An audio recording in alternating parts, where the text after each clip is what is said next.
She look like... Oh, no, she didn't go there. Yeah, bitch got out of the car looking more like Freddie Jackson. Who car is that? I don't know. I don't know who car that is. Hey, see if she got a friend. Who's that girl Smokey's talking to? Some girl he hooked up with. She's a big one.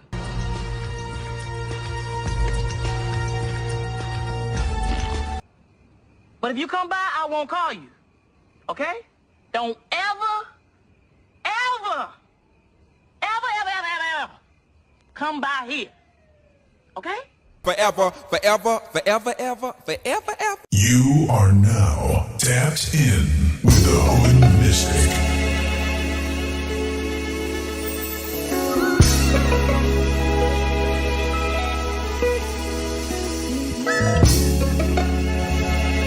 Your favorite astrologer's favorite astrologer.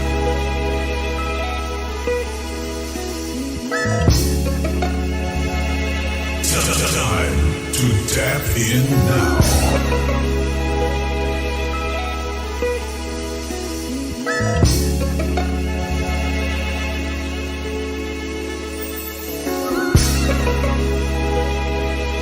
You are now tapped in. Peace to the family, man. We are back up in this thing. It's the Hood Mystic representing LearnSidereal.com, HoodMystic.com, and of course, ColumbianExchange.com, man. Shout out to you.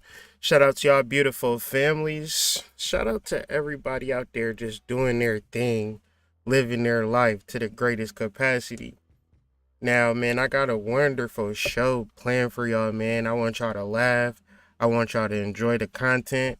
But one of the requirements of my channel, sad to say, is that you got to take notes. Because it's not about me being deep. It's about the downloads that you can get and how you can tune in and tap into this energy that's, all around us.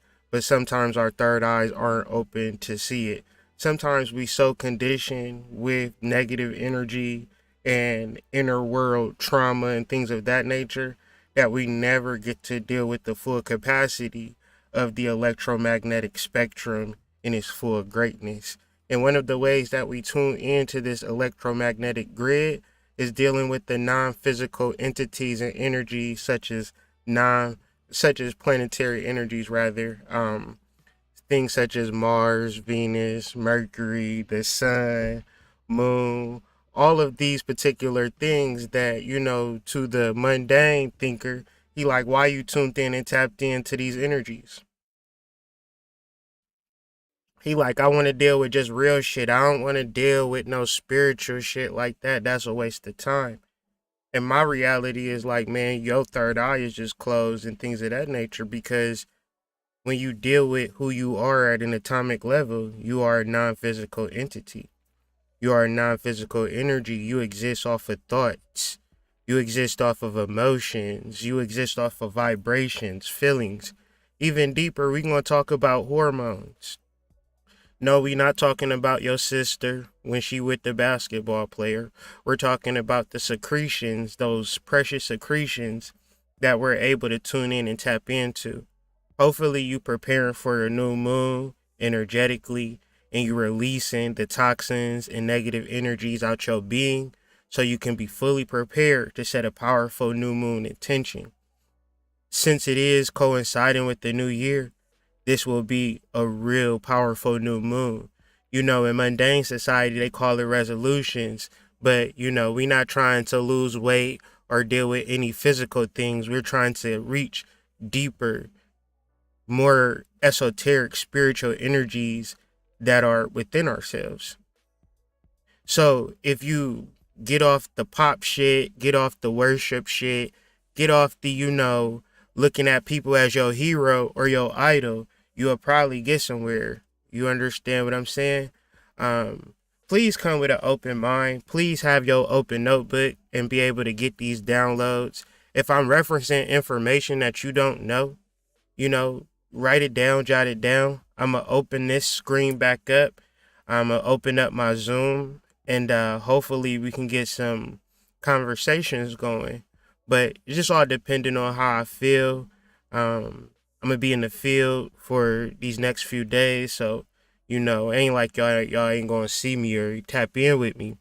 But how it should be when you out here in these streets and getting it how you live. You don't have time to be on the internet. So I really want to touch bases with the family. I really want to have some conversations with y'all to see if y'all able to pick up on the messages, if y'all able to understand y'all astrological housing situation, and just things of that nature. I planned this whole show out for y'all. Don't compare me to other content creators who would just sit and jibber jabber in front of y'all with a circle light that you can get from the goddamn Burlington Coat Factory for $5. You can get it from Five Below for $5. You get you a little nice ring light, and now all of a sudden you deep in esoteric. No, I put a lot of energy and effort to my channel, to my content, and I do it explicitly so you can enjoy it. So if you do happen to enjoy this content, enjoy the visual presentation, please go ahead and do me a small service fee and hit that like button. You understand? Subscribe to the channel. You know what I'm saying? Share this video on your social medias. If you really dope, if you really about that life, you would take an excerpt, your favorite excerpt of the video, put it on your IG story, tag my name on there. You feel me? And let's get this ball rolling so this information can share. I'm trying to build up momentum by just providing y'all a good presentation, something that you can take home with you. And if you're just looking at it and you're not understanding it through taking notes, asking questions, then that's my fault. I'm going to be as clear as possible. I'm going to be as direct as possible. And I'm going to make sure that you get the message. And without further ado, let's get into the shizno. This is something that I enjoy doing, what I call understanding the transits. I got some books that help us understand the transits. And if y'all bought books in the past couple of weeks, please don't be mad at me and my wife. The holiday season got the mail people acting crazy with our materials. And trust me, family, as soon as we get them, we will send them off. It's not like if I had them, I would just send them off right away. But, the holidays and the mail services, and I hate making excuses and things of that nature. And I do appreciate y'all patience. I like to be timely with this. But, if you have ordered a book and you are waiting for a book, we send out what we have. But generally, we're waiting on a couple of shipments to come through. And we're fulfilling those orders as soon as we get them. We want to thank all of the people, my wife included, in this thank you for everybody that has purchased Womb over the holidays. Like, we really set an intention of how many books we want to sell to close out 2021, and we've met that goal, and now we're moving into different territories and setting new goals. I want to get Womb into 1,000 households within the next couple of months. And really, the only thing that me and my wife have to work through, honestly, is removing the limits that we place on ourselves as a family. So to start off all of my lives, I want to get personal. I want to show y'all my chart. I want to show y'all how I read charts and just kind of give you the basis of how you can begin to understand this information in a more intimate type of way. So the first thing I have to do is remove this, and I'll bring this up. I'm going to give us a different screen so we can get a more wider view, give y'all the HD sensation of it. I don't want y'all to be looking at it in a small box, but give me a second to bring up my wider screen. I call it vibration because that's what it's all about. You got to have positive vibrations regardless of what you're going through in life, right? Your vibrations is very important, and what it is you out here doing in these streets, what you are giving out, because it ain't nothing in reference to what happened to you, who hurt you, who blocking you, who's stopping you from being great. Is more on the limits that you place on yourself. And ultimately, do you study your chart? Do you understand your chart? Because in referencing your astrology chart, you're never going to get a more accurate, pinpoint, biased opinion of who you are at a spiritual level. If a person pulls tarot cards, I can pull a different set of tarot cards and get a completely different result. You going to trust the tarot reader? You can, drop cowrie shells, but you drop cowrie shells the next day, you get a different result. You cut off a chicken's head. One day the chicken going to the north, the other day the chicken going to the east, or maybe the chicken always going to the north. Does that mean that every answer is going to be reflective upon a north? The thing that I'm saying is astrology is not oracular. Astrology is scientific. And in a span of 25,000 years, each and every hour for 25,000 years, the astrology chart for each and every individual born is going to be different. Meaning that you're not going to look at my chart and say, that chart is exactly like mine, Hood Mystic. Down to the houses, down to the planet groupings, down to how the chart look. That chart is exactly like mine, Hood. You can't say that. However, you have your own particular unique chart. You can get how to read natal charts easily and effectively and figure out what your chart means to you, because I know what my chart means to me. For me to be having this conversation with y'all, this would be the sun in sidereal Leo, Mercury in sidereal Leo, Venus in sidereal Leo. This is a stage. But say if Leo was in my first house, then I'll be performing for myself. And that'd be weird to me. You feel me? But I know y'all do be acting. Y'all be fronting in reference to who you truly and authentically are. So you got to be with me because we got a lot of information to cover. However, in understanding this, in the 11th house is me standing on the stage and delivering a message to people. And if I stand in this in an authentic space, I generally will be successful indirectly. You know, the things that people get, like branding deals, relationships, all types of cool shit that I get from just being who I am. I got all types of cool people in my phone. For which, if I never stood on the stage and stood in my truth, they'll never even be on my line. They wouldn't even know I exist. So where is my depression at in reference to my sun energy? My depression, or what I viewed as depression, was not me being in my authentic truth. Because what is another reality when I was a child? I was very much in performing for, I was performing for people, but I was performing for nobody. I had imaginary crowds and shit, and I'd just be performing like, I don't know, that make me weird? Y'all didn't do that when y'all was kids? Okay, this is the weird table. Let me get up and go to where the cool kids is sitting at. Cause y'all never did that? Oh wow, that's crazy. Anyways, I got a Mars return, and my Mars return is very important to me. My Mars return, and we'll talk about Mars energy, which represents my second house. I got to do a lot of offerings to my grandmother and my great-grandmother, man, because I am the male version of my great-grandmothers and my feminine ancestors. And the reality of this, I could pull up my analytics and show y'all. I ain't about to do that. Y'all just gonna have to take my word for it. My audience is a majority of women. I do 75% women and 25% men. I'm about to push that shit to 99% women and 1% men, because what's the point of having dudes around?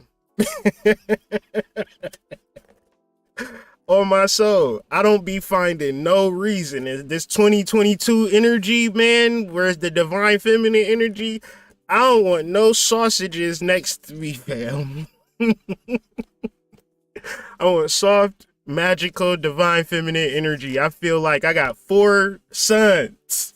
That's all of the sausages I'm gonna need, fam. So, I'm off of that in reference to why I always have boys, because my Mars is in the place of the womb. Within your chart, the center space, and this is a sidereal chart, your Western chart is going to be slightly different, slightly altered. However, if you go to astroseek.com and pull up somewhere they got sidereal charts, just take my word for it. Sidereal charts, astroseek.com. This area of your chart is the womb. Now, I'm a man, so I don't have a womb, but I came from a womb. But this is also the portal for ancestors. And of course, let my paranoia set in. Just making sure y'all can hear me for the 1 time and the 2 time and the 3 time. So I'm showing y'all how I understand my chart. And this is how Mars effectively is dealing with me and my chart. And trust me, it is not no ho. A Mars return, boy, it'll have you readjusting and reassuming, because Mars is very like squeeze first, ask questions last. And then when you have a Mars return, it's like, how'd you shoot?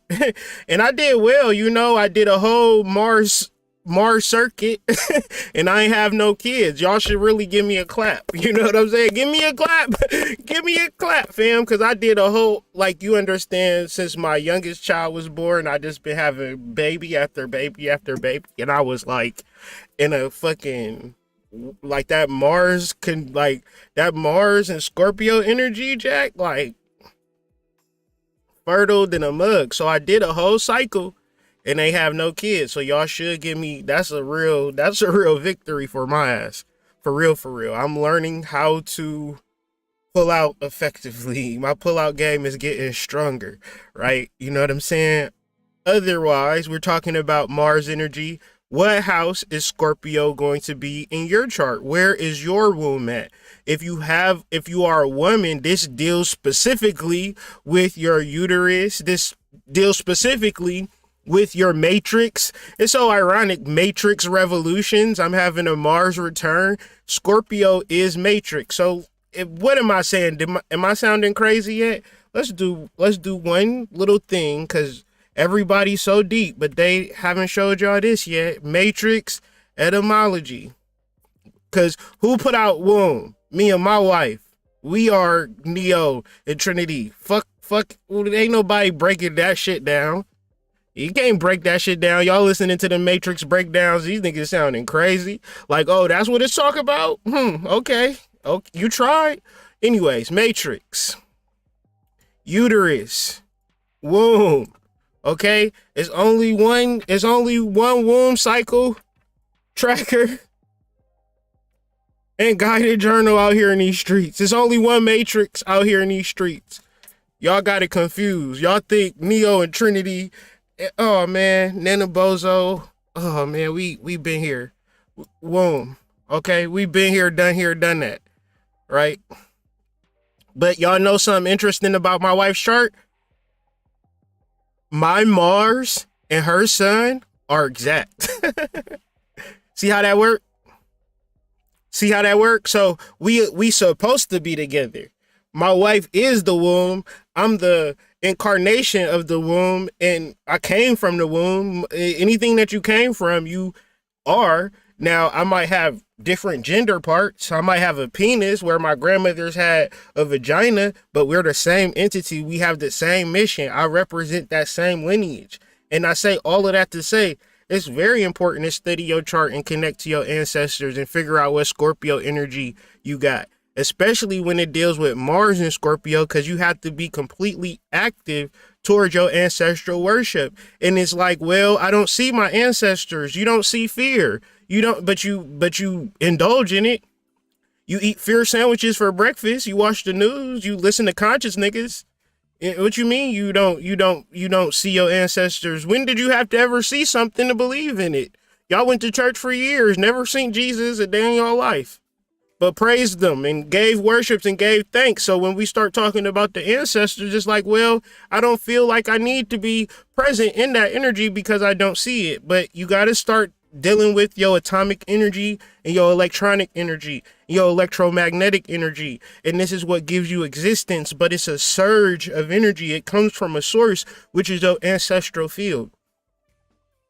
And when you think people die, they just go back to the center of the source energy and they begin to feed you. This is why you, after your ancestors transition, you begin to be spiritually awakened into some shit. Because they feeding you truth. But the reality is you so self-absorbed and self-concerned that you wouldn't even understand the Scorpio energy and then connect the dots in your chart and connect to your ancestors. You just care about your personal life and your personal success, and you don't really value the connection of ancestor energy. So we're also going to be talking about big Capricorn energy, course, Venus, Pluto, Mercury is going to be conjunct. We'll be talking about that. That's in my 4th house. Saturn in my 4th house. And trust me, this energy is completely like, for me, it's like every day is an earthquake. So what house is your earthquake? Capricorn, earth sign, dealing with real serious stability situations depending on what house it's in. Because you could get your Capricorn energy off in your 10th house or 9th house or 12th house or 7th house. It could all be relative to your personal energy and where shit is shaky at for you. But this is where you need to put the most effort at. This is where you have to have the most conversations at. This is where you have to be the most authentic at, because this is where the most energy is at. So if you see all of these planetary alignments in the sky, it's not to say that that's a trivial aspect that, you know, just don't matter. At an electromagnetic level, at a microbial level, at a virus level, at a radio level, shit, even at a physical level, because you'll be attracted to people, you'll be attractive more to people because we're dealing with Venus energy. And it's real because it's entering the sign of Capricorn. And it's like, if you're serious about transforming, your orbit has to change.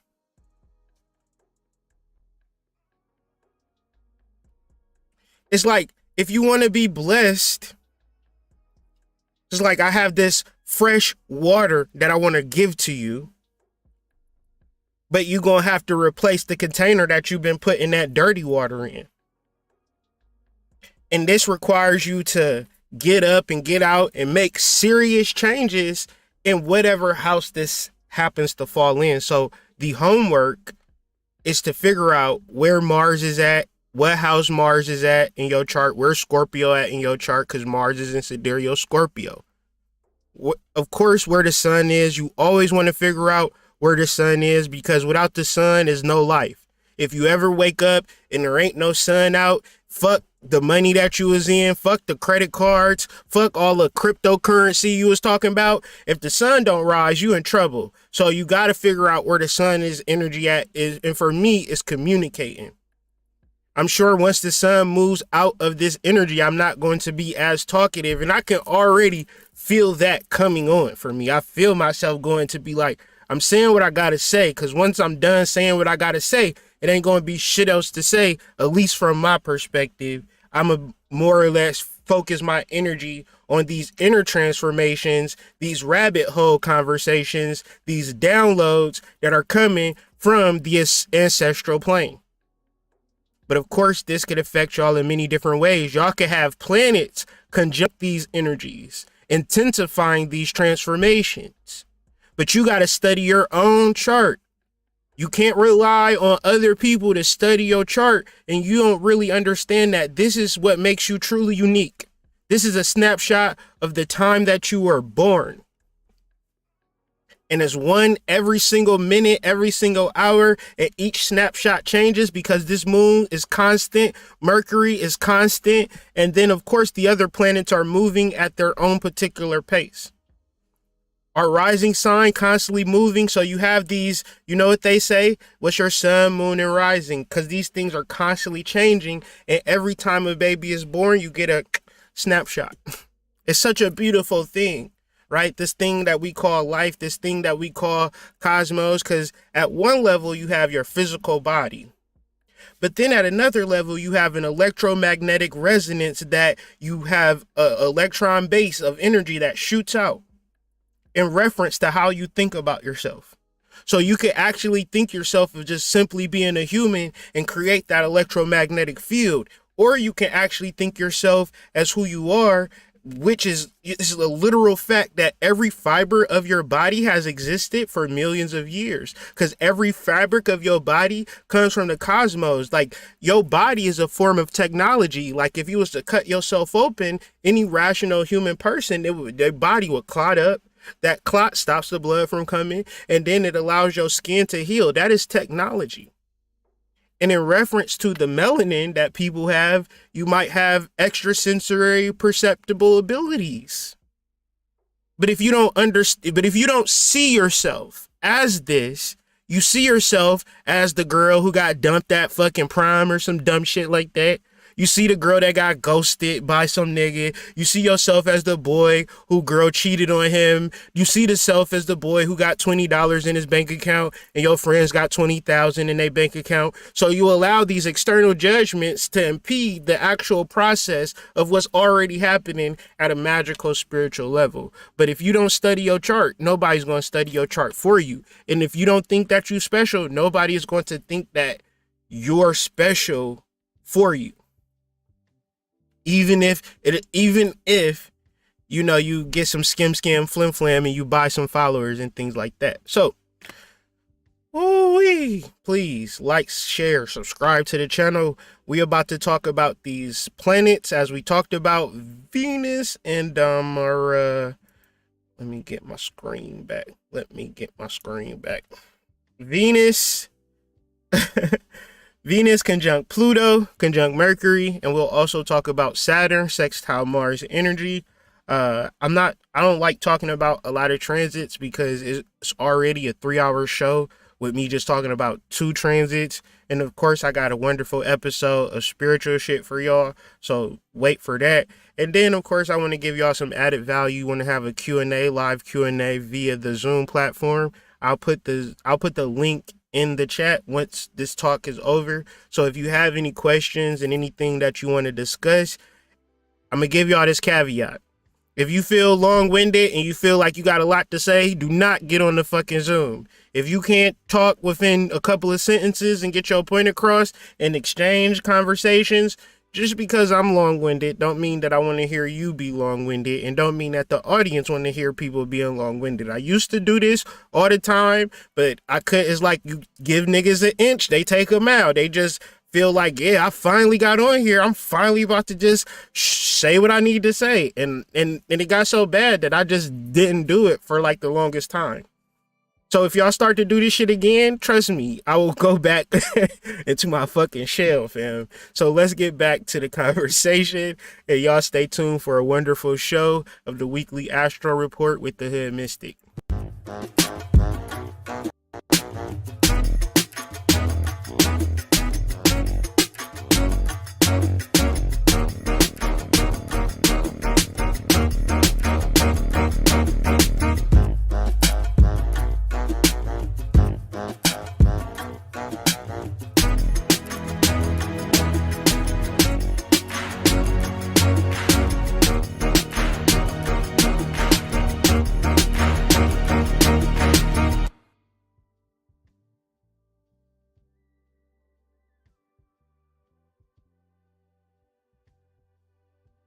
Peace to the family. Let's talk about this Venus conjunct Pluto conjunct Mercury energy. Let's look at it from an as above, so below perspective. Of course, you have your planetary energies.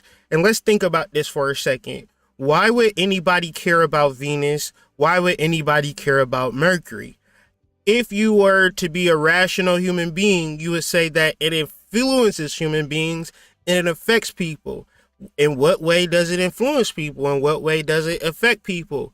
Well, to be simple, since I've done the work, I'm not going to waste y'all time and give y'all a long, drawn-out exposition of it, but mythology connects to the hormonal understanding. Mythology, in its most simplest form, is how human beings do alchemy. It is how we realize, one, our history, so we can bear witness our history, and then two, how we can understand ourselves. Now, if you were to internalize these planetary energies and said, you know what, fuck it, I am what I am, you would produce a particular hormonal response that would be what people would be like, damn, you look good, or I want to be with you, or I want to be a part of what you got going on. It's something about you, right? In a world of squirrels, you are the nut, right? You the one right here. And there is things called alignments. There is things called like prodigies where people naturally gifted. But I ain't like that. I'm really a type of person that had to do the alchemy, had to do the study, had to fucking figure out what the fuck is wrong with me. Why am I the way that I am? And it was part of it absorbing a culture and an artificial intelligence. When you align to nature, you also align to space, because there is an influence in the electromagnetic spectrum if you are able to organize your thoughts, organize your movements, and come into an alignment.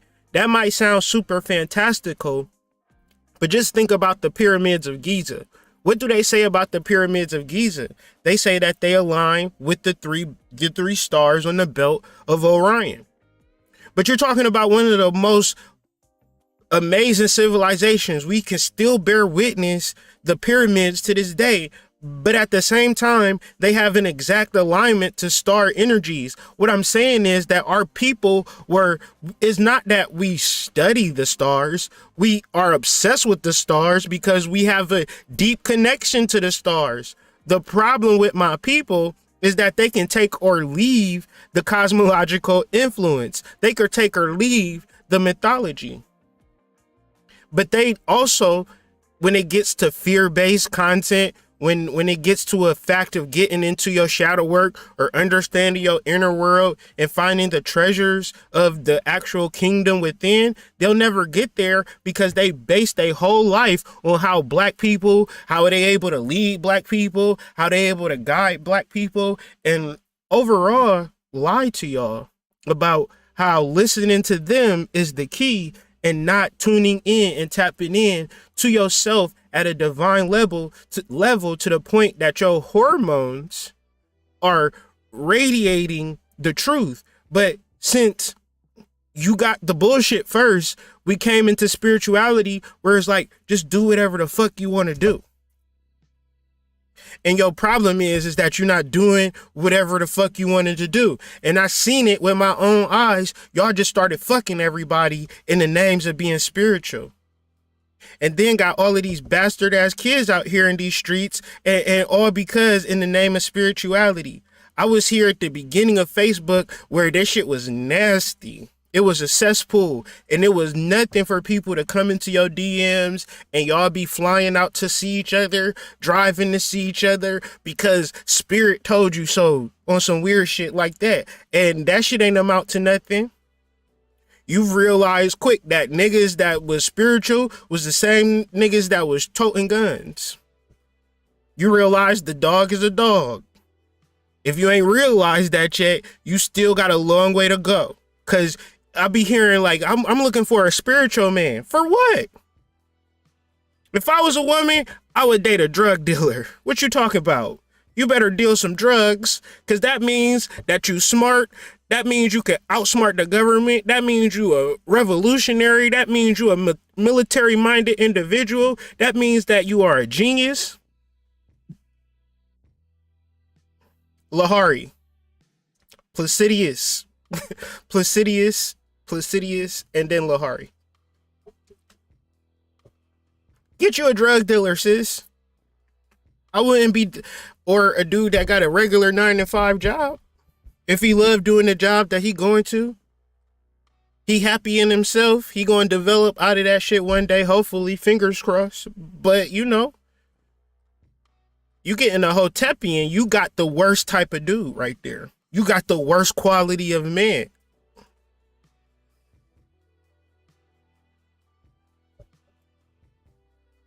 Let's get into some esoterics.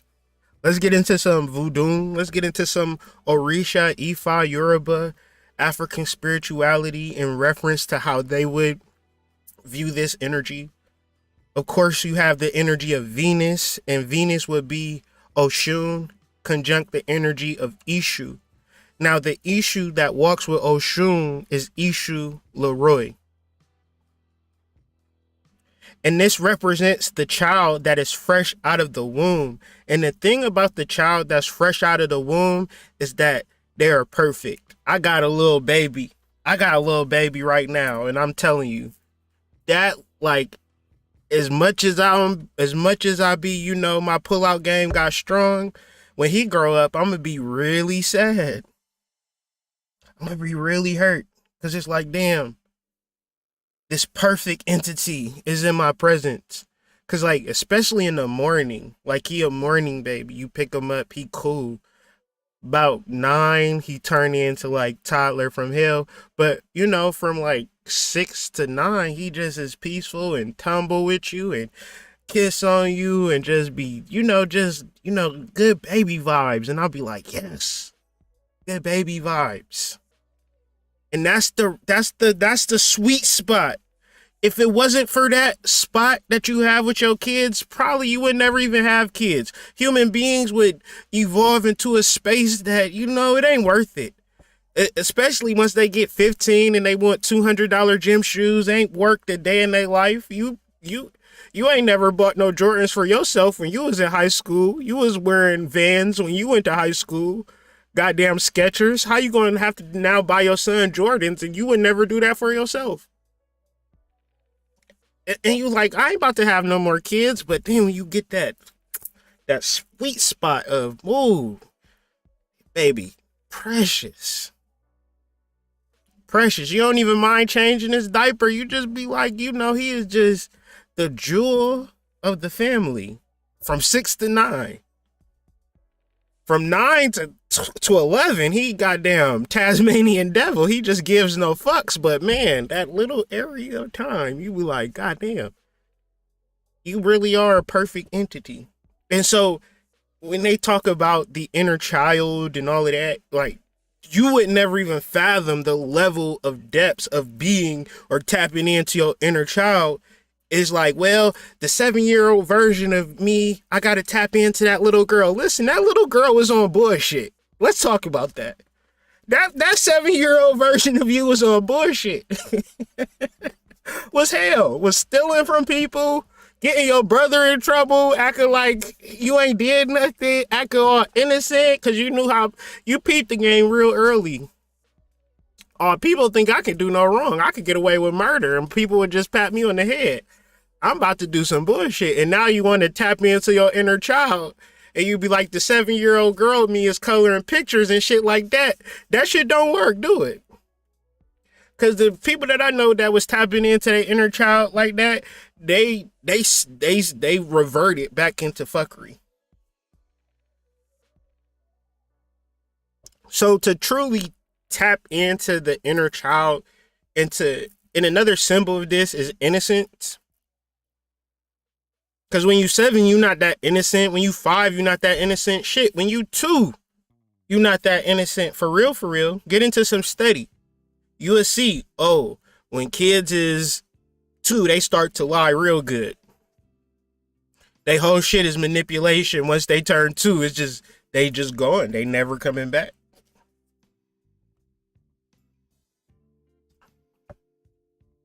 So another thing about Venus conjunct Mercury is first impressions.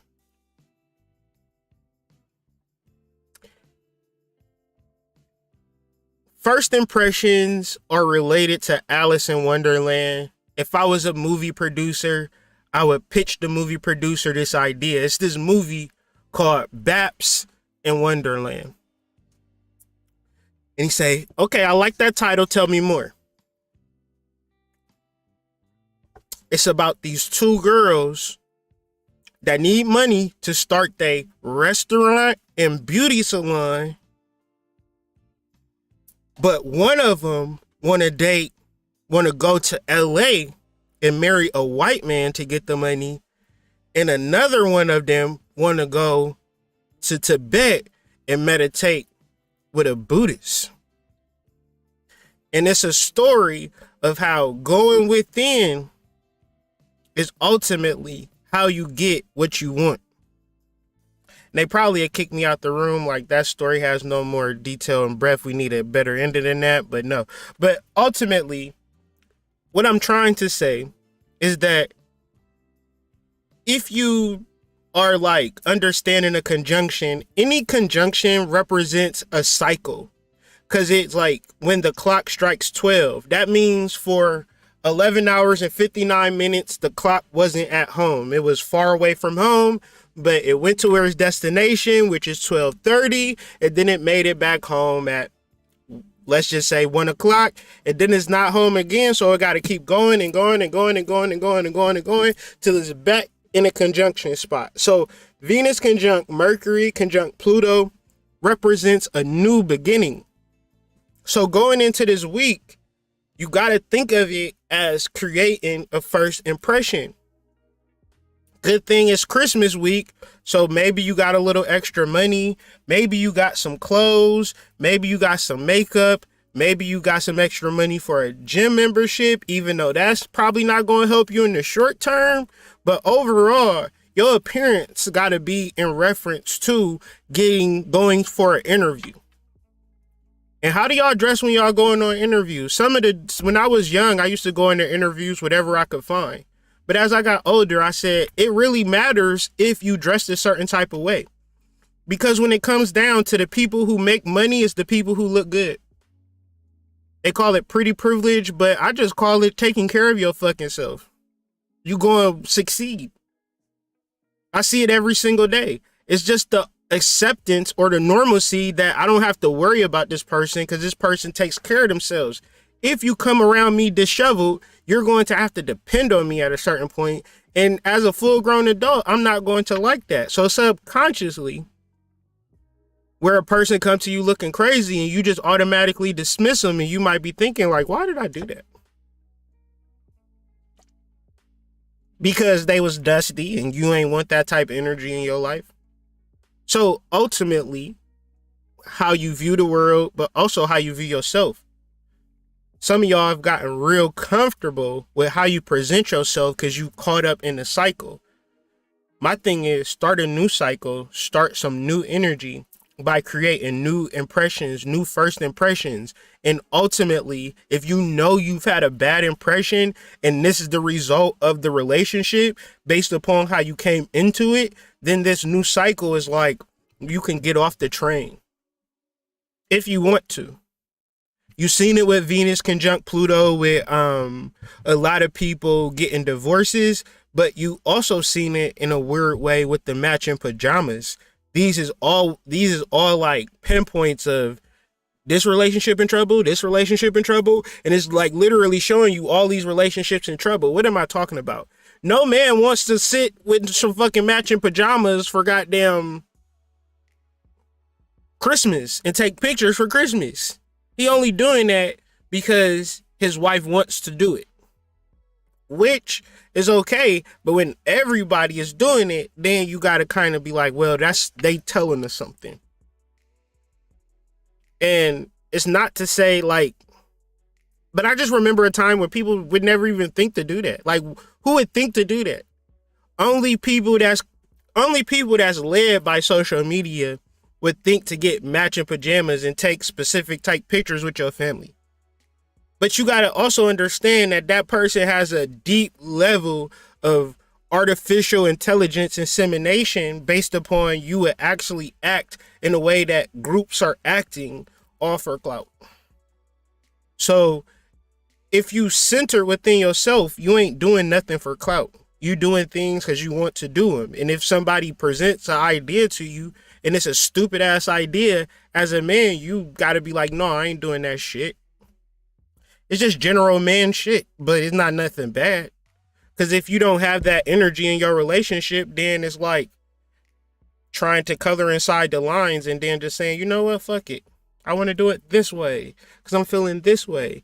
And sometimes we try to live our lives that way. But if you don't have any structure, if you don't have any leadership, if you don't have any guidance, what's leadership and guidance? You know what? That's a bad idea. Time out. Let's do something different. So if you're able to sit in front of your relationship and create a new first impression, like make some real changes in your relationship, all y'all good. But what it seems is though people are kind of digging their heels in the ground and really pushing forward for what they want out of a relationship and what they imagine out of life. And really it's time for first impression energy. But even deeper, meta perceptions. When Venus conjuncts Mercury, you have Venus representing subjectivity or attractability or desireship. And the type of man or the type of woman that you attract in your life has nothing to do with the people out there. It has everything to do with how you think people think about you. So you can sit and watch every goddamn YouTube dating coach video, but if you really think that women don't like you and women don't find you attractive and women just hate you, that's your meta perception. So your meta perception is your meta filter. That means that no matter what you inherently or externally digest and the changes you try to make, until you start to develop better meta perceptions, where of course you got to kind of start over with shit. That's the reality. Because like, if you saw somebody fucking in the trash can and they ran for president, you'll be like, that's the nigga that was fucking by the trash can. I'm not voting for him. You just caught him at a bad moment. For the most of the time, he was an upstanding dude. He just got horny one day and he got his girl and they just want to do something kinky and they just had sex in the trash can and you saw him.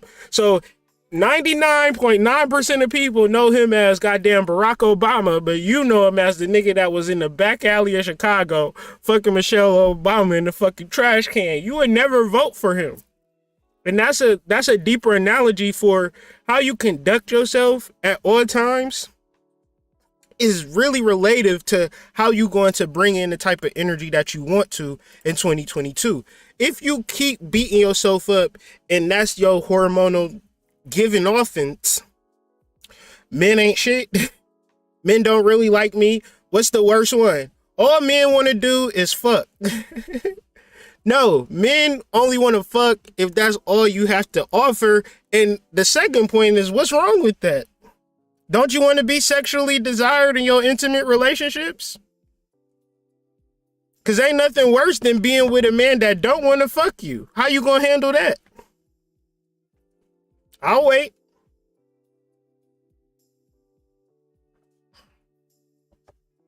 I had to leave him alone. All he wanted to do is fuck. Ain't that good? He finds you sexually desirable. Even deeper, what is he into? How's you helping him? Nah, I ain't messing with him because all he want to do is have sex. Is he a man? Yes. Does he have a penis? Yes. Does he have testosterone? Yes. Does it peak at certain times? Yes. But he ain't got... What the fuck? Hold on, wait. Rewind. You got a man with blood in his veins and you mad that he want to have sex with you? No, but that's all he want to talk about. No, that's all you got to offer. Because if you're talking about business plans, if you're talking about Forex, if you're talking about cryptocurrency, the niggas will be up there like, huh, what you said? What you said? You talk about some goddamn psychology, some Carl Jung, some goddamn theory. You dropping the ill knowledge and hypothesis out here? Man, look, we about to be sitting here like, look, like, huh, what you said, girl? Huh? What it's women who making a killing by just simply agreeing with dudes. They be on YouTube like this. Well, my opinion is whatever men say. And it ain't like that's right. I don't think that's right. I think that's stupid. But goddamn, it's genius. The shit go like goddamn Krispy Kremes on a goddamn Sunday morning before church start. I be really thinking about what men be thinking, and you know what, ladies? Men do have points. We shouldn't just use them for sex and money. Maybe we should talk to them sometimes and like, girl, you're right. You know what? I'm gonna talk to this nigga when we go out to dinner. Cause usually he take me out to dinner and I just eat and give him attitude and just be like, take me home. Matter of fact, I'm gonna call my own Uber. Why you acting like that? Because I don't think that man is capable of liking me, and that don't have nothing to do with you, my guy. That has everything to do with my meta perceptions. I filter out all of the guys that like me. I only focus on the guys that don't like me because at a meta level, I think that men don't like me. I don't think that I'm sexually desirable. So when men are sexually desirable, it don't compute with my meta perceptions. If one man wants to have sex with me, all of the men that I date want to have sex with me. That's just the prerequisite of man-girl relationship. Sex is just a thing that comes with it. So let's just move that to the side and let's see what we're going to talk about beyond sex, because once we get beyond sex, beyond, we'll be able to have an actual relationship. And all of the dudes that you dating, all of the dudes that you in your DM, you can take your pick and just talk to them. Say, hey, you know what'll make that nigga happy? If you say, hey, how you doing? What you doing? What's on your mind? I'm just trying to see what you're thinking about. I just want to see what's on your mind. And I'm not going to internalize what you say. Is you thinking about pussy? Is you thinking about pussy?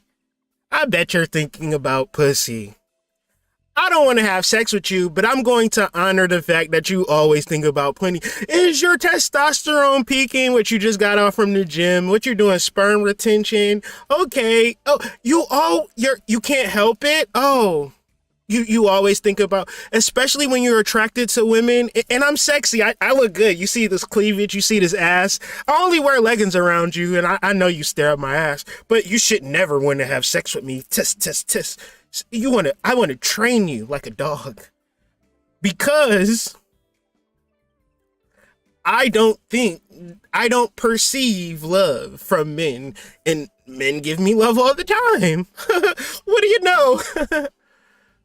Okay. So going into a space, because Mercury rules your crown chakra, and your crown chakra produces melanin. Melanin is in relation to the world that you create in reference to how you feel about yourself, your spiritual development, your ability to relax, because melanin is very calm. It's your sleep hormone. Some of y'all is really sleep though and not tuned in and tapped into melanin. Hey, my thing is Venus is very honest in this position. But it's hard to figure out how to be honest. And I'm going to just tell y'all, from a feminine perspective, we dealing with the hormone estrogen. This is your life hack. This is your life hack right here. This is your easy button right here. We talking about the easy way. Boom, boom, boom. Let me hit it. Boom, boom, boom, boom, boom, boom, boom. Hit the like and subscribe button if this is the easy way, right? If you subscribed already, unsubscribe, resubscribe. It might help with the algorithms. Hell, I don't know. I'm just trying to figure things out, trying to piece this thing together. Estrogen is a miraculous hormone. And to balance this, you are in your power at a hormonal level, because you're not in fight or flight producing cortisol, adrenaline, based upon your meta perception that men are evil monsters that you kind of like. You kind of like the evil monster in them for real, because it's like he a wild beast. But when he get around you, he got to be restrained and respectable. And that's powerful to know that he want the pussy so bad that he not even going to act like he want this pussy, and he wants it. That's a fucking mind game at the end of the day. So if you with people and you intimate with people and you trust people and you love people, operate at your highest sexiness without trying to cut off that energy.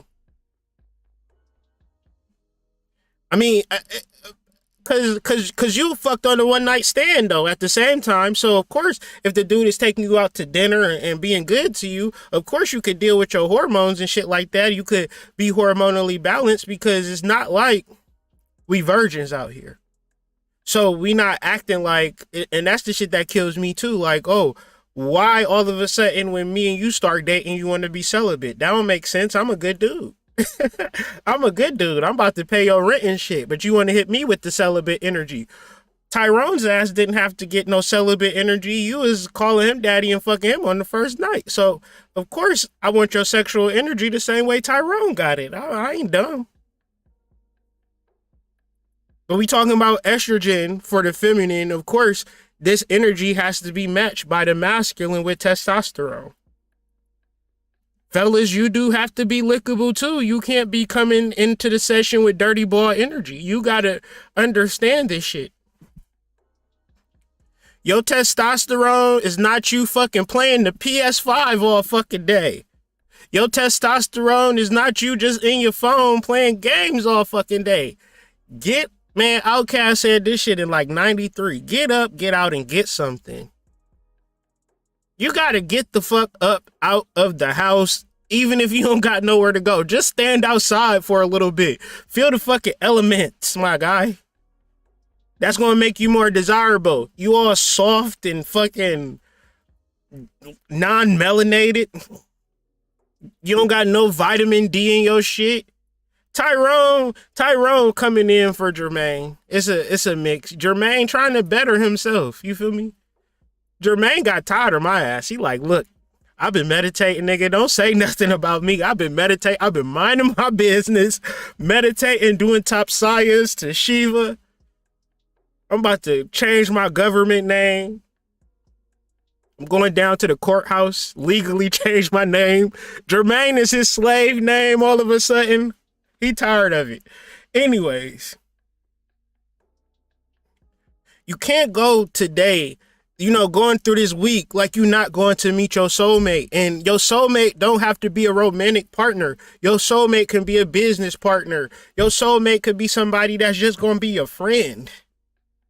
But you got to be your best self. And so my advice is to be lickable and likable. How do you become lickable and likable? Very simply. Estrogen. Nigga gonna tell me his name is Jermaine L. I'm saying, come on, man. That's still Jermaine. No, he said he gonna separate it. Jermaine L. I said, man, get out of here, fam. Get out of here, fam. Everybody woke all of a sudden.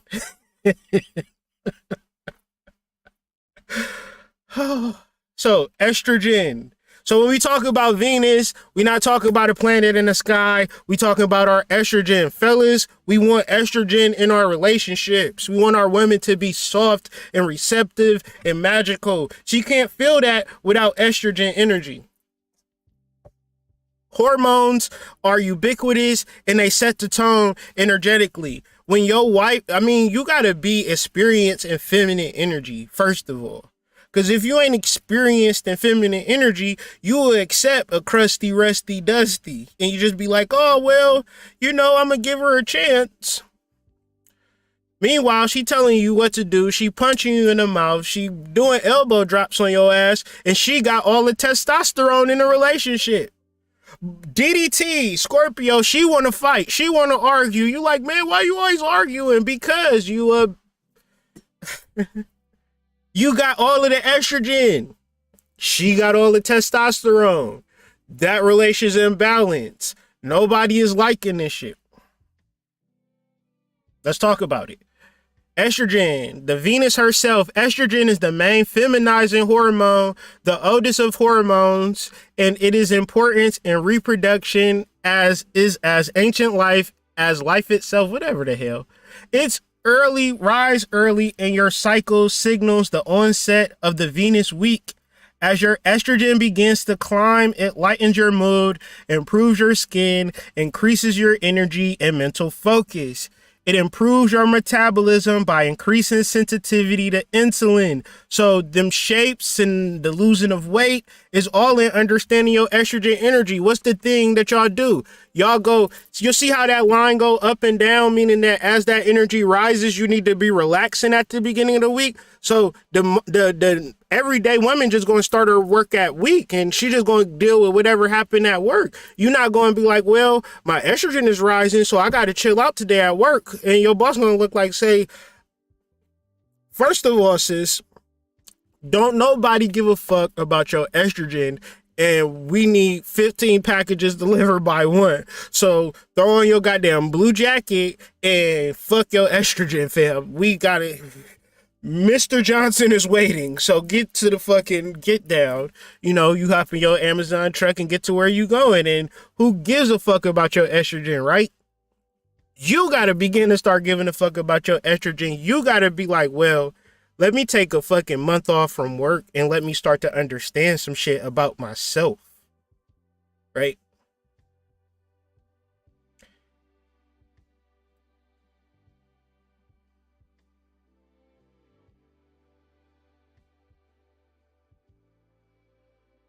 And it's very important that you don't let a job, that you don't let a relationship, that you don't let your kids run you and not let your estrogen run you. What estrogen is the main feminizing hormone. So if you let your life, like, oh, I got a job because I got to take care of myself. You a divine feminine before you even a woman. Oldest of estrogen, the oldest of hormones.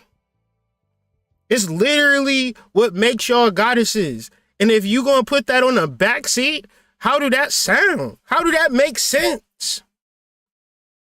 But then y'all want to give Kevin Samuels a fucking, y'all want to boot up his super chat and all he doing is telling you that you ain't shit. Tell me I'm lying. I can't even get a decent like to viewer ratio.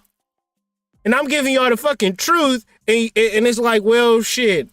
His set design is more player than yours. He be wearing goddamn the same suit every day. So we respect that. He an older nigga. So we got to respect our elder. Like, whatever, fam. He'll call you a linebacker, and I'm sitting here telling you about the truth of your hormonal secretions and how your hormones are naturally going to peak as Venus conjunct Mercury in this Pluto energy. So if you going to engage in the world, good thing is goddamn Christmas break. For some of y'all work for UPS and the USPS, so this is the worst time for you and the energy, and you just out of the worst alignment because you so dependent on your paycheck and not dependent on the oldest of hormones. Your feminizing hormone, if you were to master that shit, you would then be getting taken care of.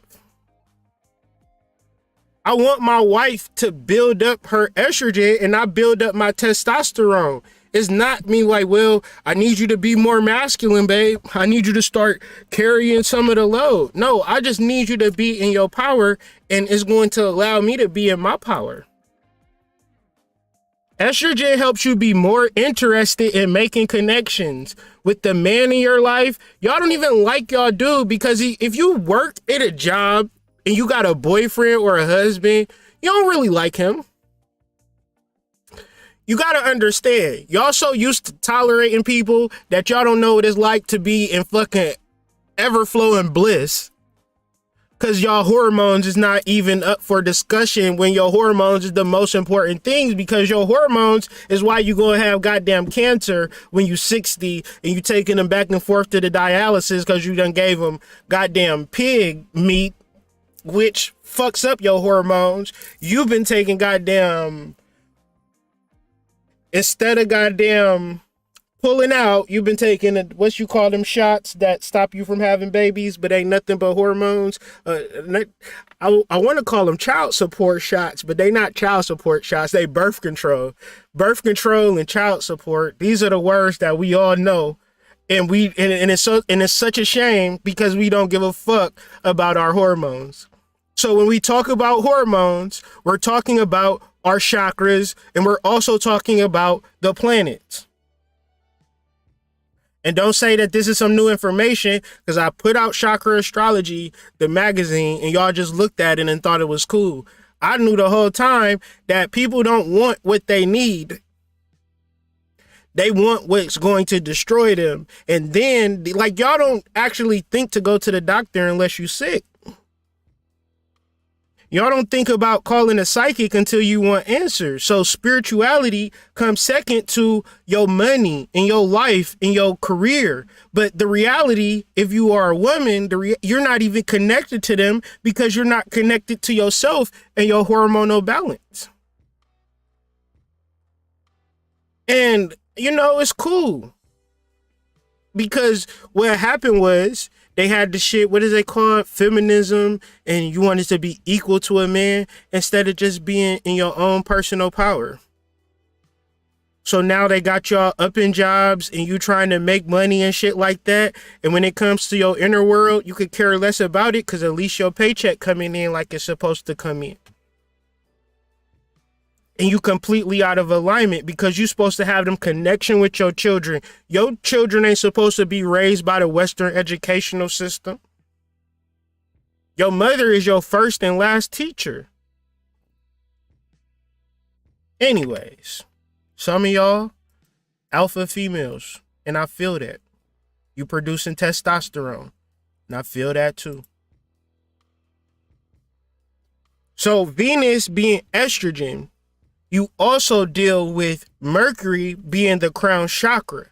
So you have this influence of melanin and estrogen, melanin and testosterone when we talk about the Mars energy, that when you talk about these conjunctions and these sextiles, we are simply talking about the human body. So you figure out what house these transits are happening in your chart, and then you figure out what energies in reference to where you need to put work at in the 3D. But ultimately, if it's some issues, you need to start addressing your issues. If you address your issues, then you'll feel better about your life. Now you're able to actually produce the hormone in question. Because since you have no direction, since you just feel like an ant in a world of feet, then you have to actually be producing the hormones of cortisol, adrenaline, and other such hormones that have you in fight or flight because you don't know who you are. And since you don't know who you are an atomic source of energy. You don't exist. You only inhabit this body for a moment, period of time, so you could get a deeper sense of yourself. But the reality is that we're stuck in the five senses, and we're not able to step out of those five senses. And so we're only concerned about the money that we have, the dick that we're getting, or the pussy that we're getting, the houses that we're living in, the cars that we're driving. And when it comes to the chakra shit, when it comes to this astrology shit, it's an interesting hobby. But from the last time I checked, y'all be stressed the fuck out too. Not knowing left from right too. In toxic ass situations and not knowing how to get out of them, or even have the conversation to say, you know what, I'm in a toxic ass situation. I need to change. So how do you actually change? It's the result of Kundalini, but it's the result of Mercury, right? Because Mercury is a powerful energy. Let's just read this. And this is taken from the Llewellyn Occult Encyclopedia or something to that effect. One of the power centers found in spiritual traditions with the source in the Indian subcontinent, the crown chakra. It is physically associated with the central chest area, whatever he talking about. When this chakra is overcharged or undercharged with spiritual energy, it implies that you are dealing with issues of spirituality and direct communication with the divine. When appropriately charged, it is said to indicate that you have freed yourself from those attachments in life that lead to disappointment and unhappiness. When the Kundalini energy rises and fully excites this chakra, it releases the triggers or releases of a substance known as Amrita, a special fluid that is supposed to grant immortality. But listen to what it says. When the Kundalini energy rises and fully excites this chakra, so they're talking about mumbo jumbo, but then it says when it excites this chakra, it triggers the release of a substance. Now that's no longer mumbo jumbo. That's a real live thing. That's a real live hormone. Amrita, a special fluid that is supposed to grant immortality. It is symbolized by a lotus flower that has 20 circular sets of 50 petals, each totaling 1,000 petals. The alchemical planet associated with the crown chakra would be Mercury or Mercury.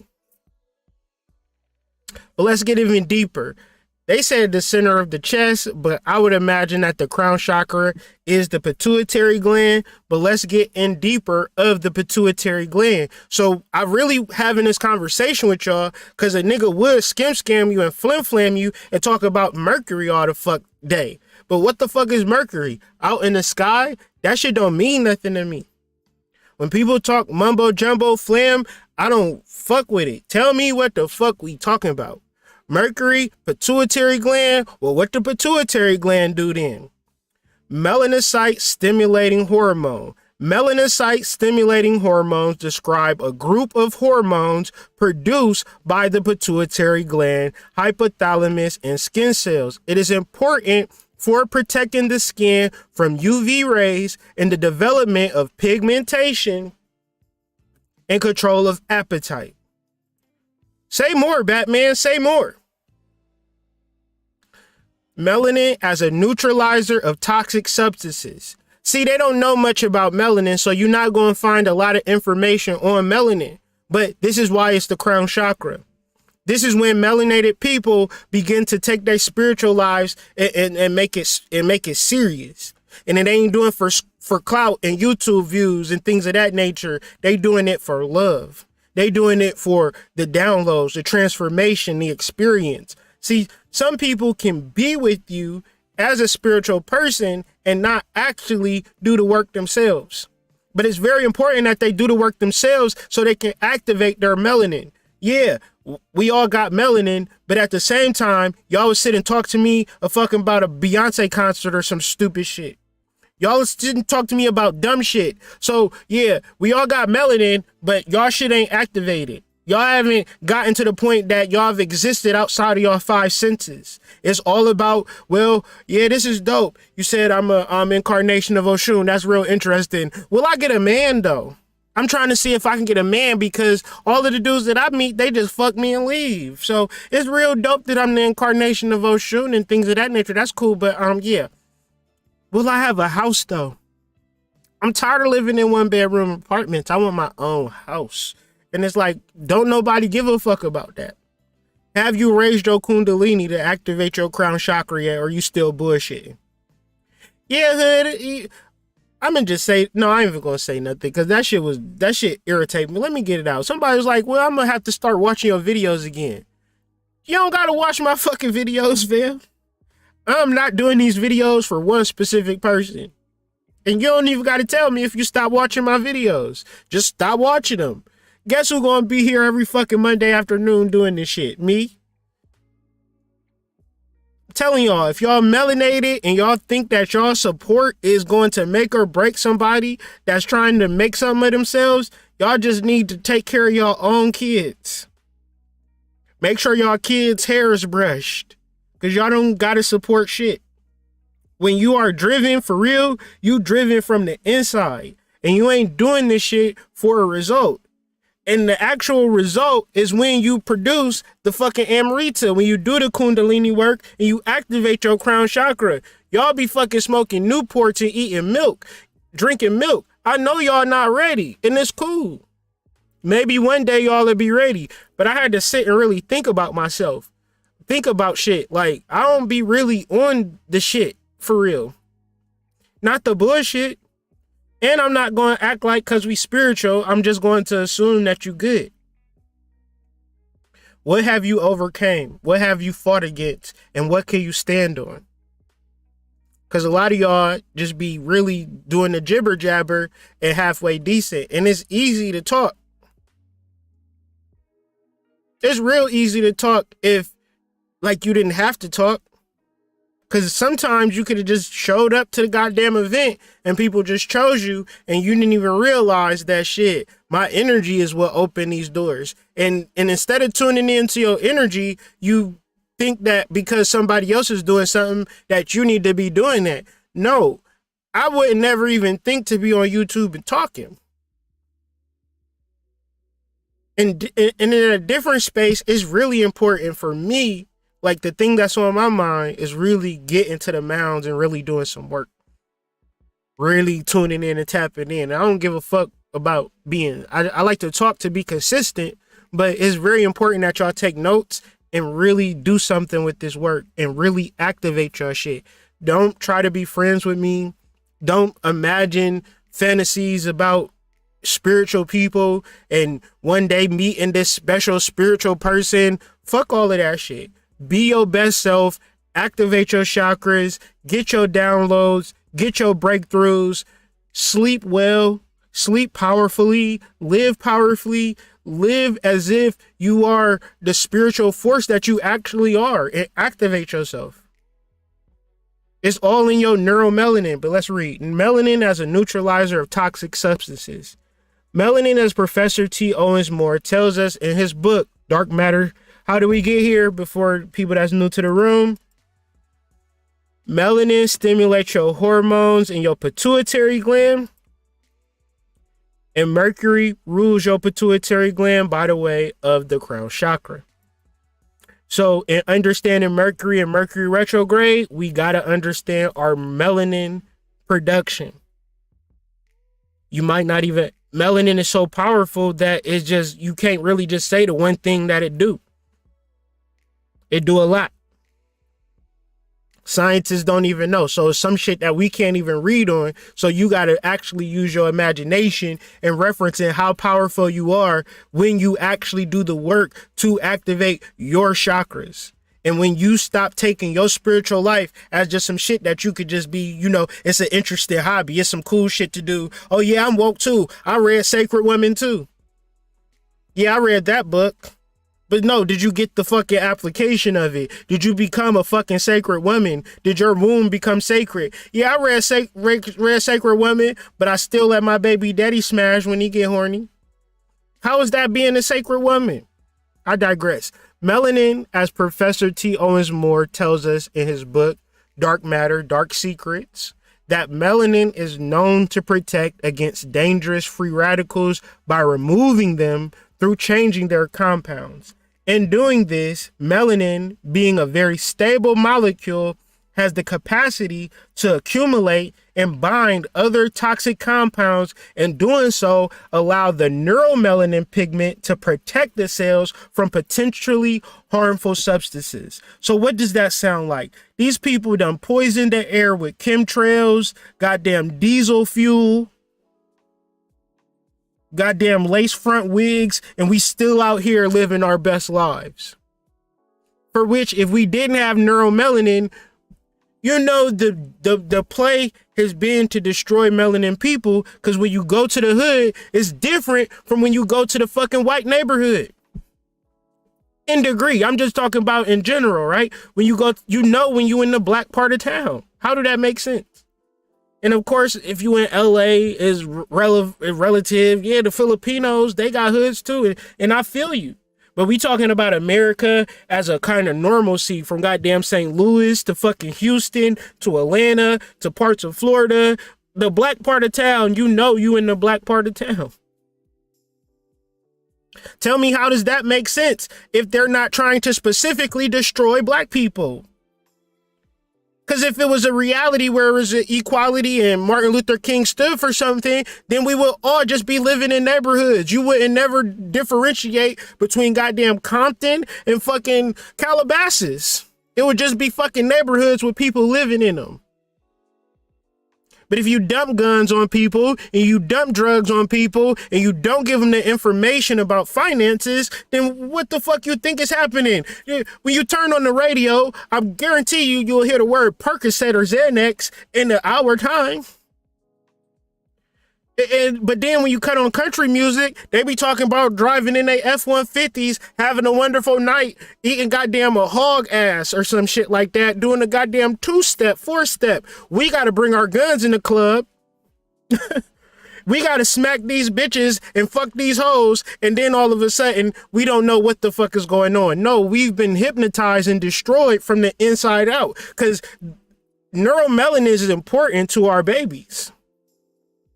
Now count on it. Now what's the percentage of our babies that know about neuromelanin to the point that your neuromelanin is that stuff that you have to engage in? So, all right, little shorty ass, don't play video games before you go to sleep. Cut the video games off 2 hours before you go to sleep and read the book. Little shorty ass gonna want to fight you at night. Your daughter gonna want to fight you like, look, Ma, I've been thinking about it and I'm ready to take my chances. Let's square up, because I want to use my goddamn phone. I want to be on Snapchat before I go to sleep. So I'm thinking about, let's just square up then. Fuck it. I'm ready to take that leap of faith. Like, come on, girl, you want to fight your mom over goddamn TikTok and Snapchat? She said I can't be on my phone, and I feel like I can't not be on my phone. So she gonna want to choose violence, and usually I'd be scared, but I'm just saying, what's up with these hands? Fuck it, let's box. And you just like, damn, fuck it, just use your phone before you go to sleep. I don't even care. They had the whole shit laid out where they was like, yeah, Instagram is destroying girls. The girl, her name Frances Hagen, the whistleblower for Facebook, she said, yeah, Instagram is destroying girls, and you ain't heard shit else about it. They just said, yeah, the Instagram destroying these women out here in these streets. They got them thinking that they need to have a fat ass to be desirable. Here it is, dudes will fuck a whole couch. They don't care about a BBL. They'll fuck the juice that they take out your ass. What you mean? You like, all we got is the juice. I guess if that's all you got. I'll take one for the team. Niggas don't care. Instagram though, Instagram make you think that we care though. Ladies, the reason why you're not attracting a dude is because you ain't took the fat out your stomach and put it in your ass yet. That's why you ain't winning out here in these streets. All the girls that's winning, they done took fat out their back and put it in their ass, and now they strategically placed themselves in the position to win. Come down to Miami and get a doctor who really not a doctor. He actually just say he a doctor, but if you give him $5,000, he'll dig in your fucking gut, take the fat out your gut and put it on your ass and have your ass sitting lopsided for the next, rest of your life, or give or take.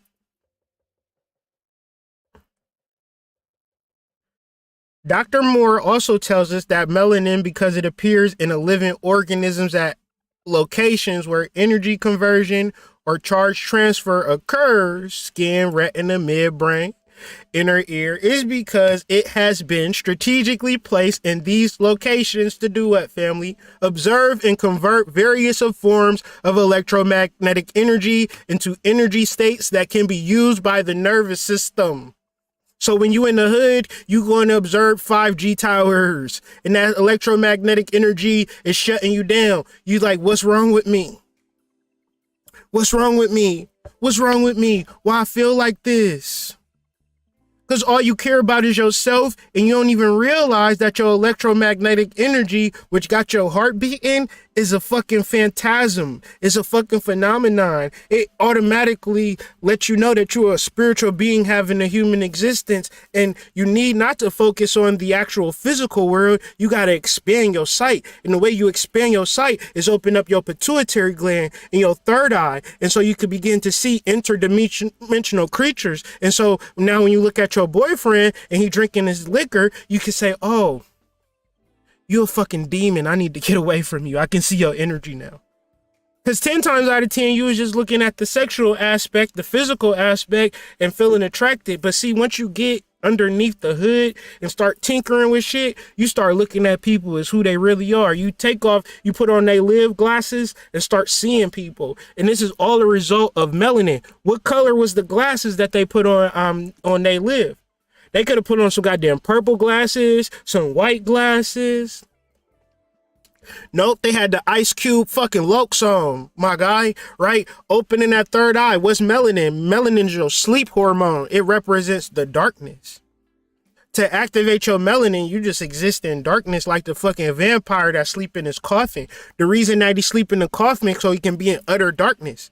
Y'all go to sleep goddamn watching TV blaring on in the background. Of course you're not getting no downloads. You letting goddamn preacher energy invade you. You let the preacher energy invade you so much so I seen conscious niggas waking up on Christmas to goddamn Christmas uniforms and Christmas pajamas. How that work? I thought we was woke out here in these streets. How the fuck y'all saying happy holidays? We supposed to not give a fuck about the holidays, family. The fucking holidays is hijacked. The fucking holidays is lockdown. We supposed to be developing a new system of understanding the cosmos and times and how we greet and react to people. Here we are fucking goddamn dressing up as fucking Santa Claus and shit, talking about I'm with the family. Man, my family can fuck with me 364 days out the year. If ever y'all want to pull up on me, pull up on me. The fucking Christmas, I don't give a fuck about that shit. You ain't going to let me, I'm not going to change for no goddamn holiday anyways. But, hopefully you're able to understand and absorb this Venus conjunct Mercury and Pluto energy, really tapping into your perfection, which would be at a hormonal level. Any level beyond that is a little tainted with bullshit, and you don't remember when you was on bullshit because you think everything that you do is perfect and good. So you never gonna get downloads for real. Never ever getting downloads because you too busy being perfect instead of doing the work. However, this is not going to be a vagina, for which I'm gonna show y'all. It's going to be a grapefruit, so don't be alarmed.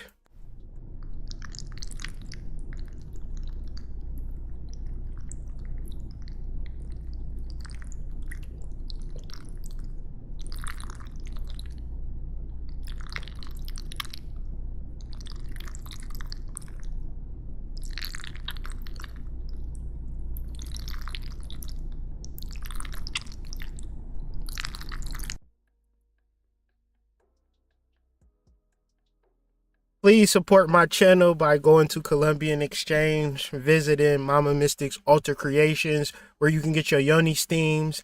She got a new product that's fire. You can use it as a tea or use it as a steam.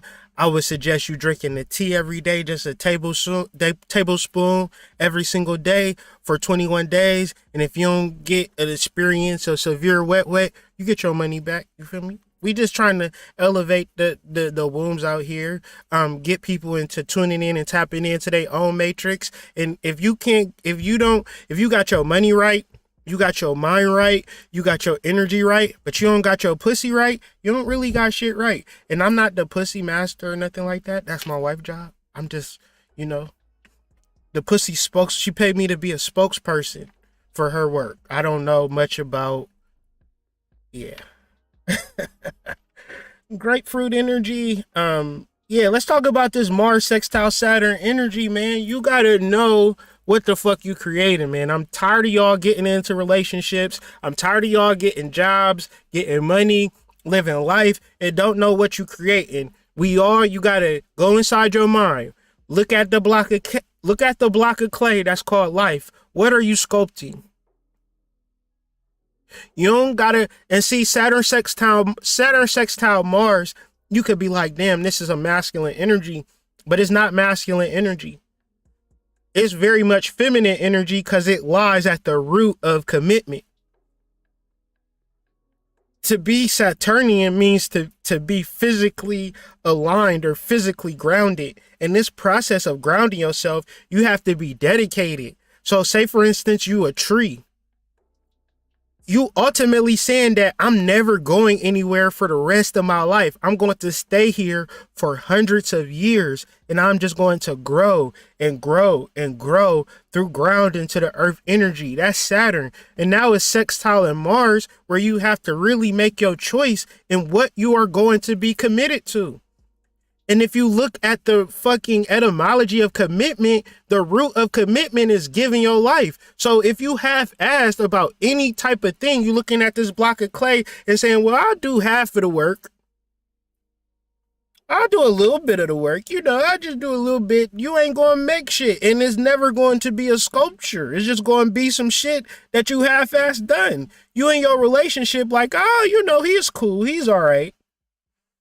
What you wasting your time for with a person that just all right and cool? If you ain't willing to give your life to this man, fuck him. Just kick him out the fucking house. He ain't paying rent no fucking way. Get out. Why are you kicking me out? Because I don't really like you like that. I'm not committed to you. I like you. You decent. You kind of handsome. But I don't see the sculpture when I look at you. I just see the block of half-assed clay that I've been putting into this relationship. I don't love you. I tolerate you. You make me come sometimes. But you not really seeing the vision.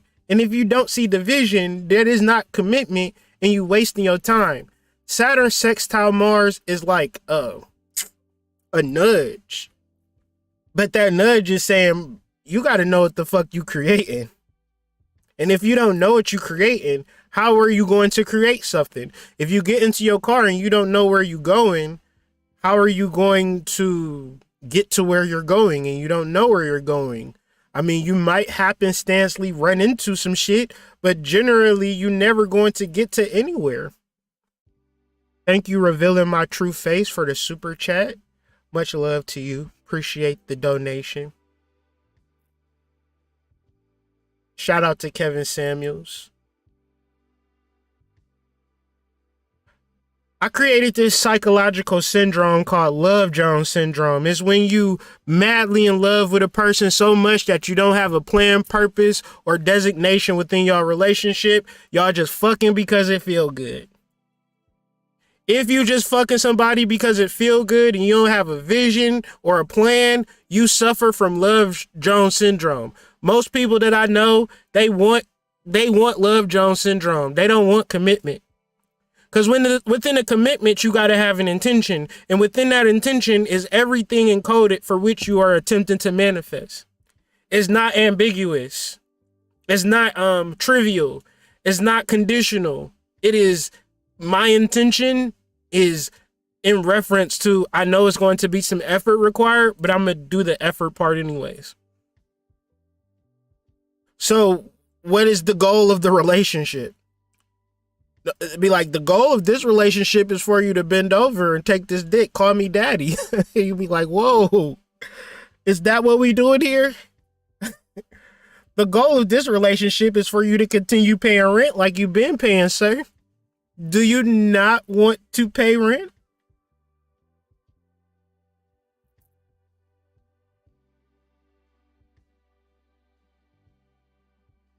So if you're not in a committed relationship, you're in the realms of manipulation. So a relationship is generally based on two people: the known manipulator, the person that's getting over, and the person that's seeking authentic love through the relationship expression. So what you find is a lot of compromises, a lot of working on shit, a lot of conversations, and the manipulator is it's just like you fighting a kid. It's like the manipulator knows that they're going to win. So since the manipulator knows that they're going to win, they'll let you come up with strategies and conversations and, plot points and PowerPoints and, twerking situations and, all of these solutions because you think you stand a chance with the manipulator. But the manipulator who's in a relationship with somebody who doesn't know that they're getting manipulated, they're getting what they want by proxy. Just by being with you, because they're manipulators and they want to manipulate you. You think that you could change them, but the same way as a kid think, if I just, hit them with, every day you might wake up with a different plan. But if you're not strong enough. When you are an empathic person, which is just generally anybody, you need people that will support you in everything you do. My friend told me this advice when I was a teenager, and I promise you, it was the realest shit. If you are a man and you want to collect grass, like the grass that's already cut, and try to resell it wholesale, just have a whole bunch of dry grass, your girl need to be the first one with a trash bag. Like, what y'all doing? Collecting dry grass and selling it? If you with a woman that's looking at you, and it's a stupid ass idea, don't get me wrong, but your wife got to be willing to do stupid ass shit with you with full fervor, or you could be happy with somebody else. Cause ain't no right thing to do. See, you could then be saying, well, she want me to get a job. She wants you to get a job because that benefit her. The relationship is based upon manipulation, where you thinking that shit, I'm doing these things that's going to build us together. No, you think that, well, we love each other. He's just going through a tough time. He has a drinking problem. He just lost his mom. I'll be patient with him. And the whole time he's just manipulating your ass. He don't give a fuck that his mom died. He used that as an excuse to bring out sadness from you because you're an empathetic person. I'm going to give you the rule of love. A person loves you when they give you good news. A person manipulates you when they give you bad news.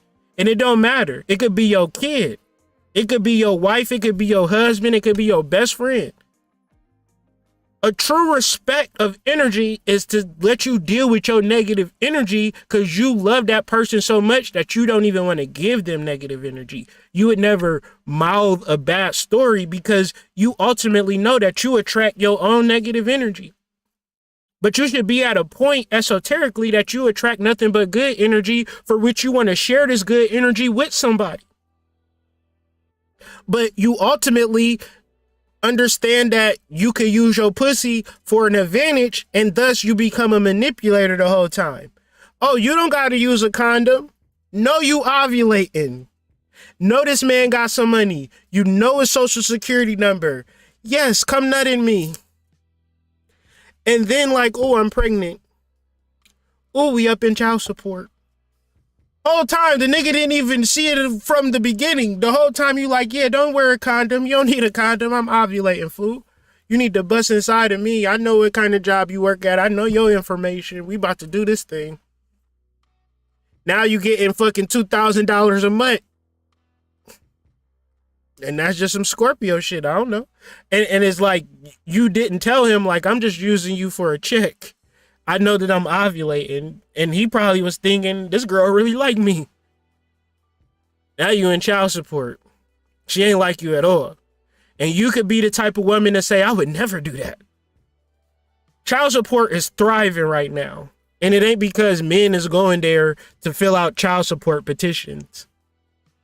I'm saying that generally a woman knows her body more than a man knows her body, and a woman just going to say, shit, this dude want to have sex. He's so stupid. He not even going to ask me if I'm ovulating. And if that was my body and I was dealing with dudes and I was like at that level of depravity, I would think the same way. Shit. Yeah, I'm so beautiful. Yeah, I'm so pretty. I'll see you in child support, idiot. I mean, shit, you can't act like that's not how the shit goes. You could be mad at how the shit goes, but in the world of manipulators, you got you seeking authentic love, and the reality is that you can't live life like that. You got to get into the relationship the first day. What are we building? What are we doing? I just thought you wanted, like, because I'm telling you, not fellas, 99% of women, when you throw pussy off the table, they don't have no hands or no feet in the relationship. They completely thrown off guard.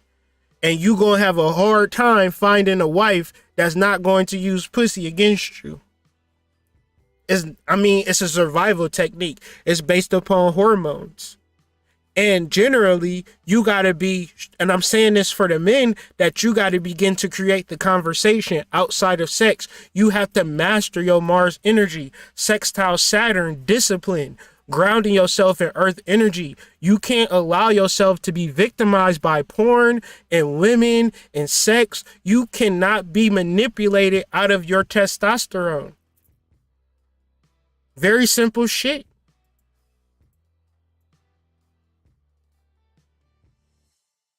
But let's get into what the components of commitment are. Because really quickly, as a man, you could get into a relationship like a dude on a fucking paddle boat with one paddle in the middle of the ocean, and here come your wife with a big yacht ship. And you saying, and when you try to get leverage in her through the form of conversation, it's like you telling your wife, let's do a boat race. You cannot logically reason with your wife, the person that you say, oh, this pussy is so good. I love this pussy and this type energy. That's a power trip. That's like if you was a man and you got with a woman and she said, oh, I just fucking worship the ground you walk on. I love you so much. I love your penis. I just love everything about you. You gonna feel like, shit, I got this shit in the bag. So what I'm saying is people want their ass kissed, they want their ass licked, and they don't want commitment. And people don't even realize what commitment is. Even when you say, well, what are we going to do here? You're going to get triggered, meaning that you're not ready for commitment. And this is a simple reason as to why relationships fail. What are our intentions in this relationship? What are my intentions at this job? What are our intentions in this friendship? Are we just going to hang out and just relax and shoot the shit? Okay, I can take that or leave that. Are we going to build something? Are we going to start a business? What the fuck are we doing?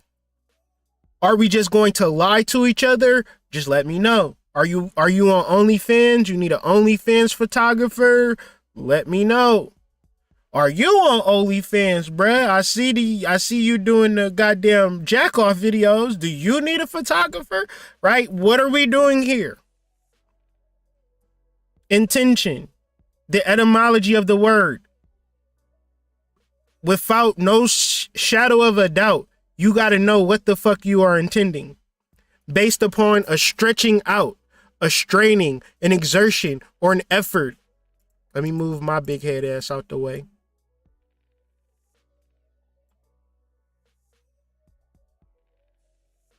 Attention. To turns one's attention to stretch out. Meaning that I'm going to put myself, we going to start a business. We going to do something that requires us to stretch out. If you don't get that, don't expect that. Because right after that intention is followed by the action behind what you said you was going to do. The gap between intention and action is measured by how much you care.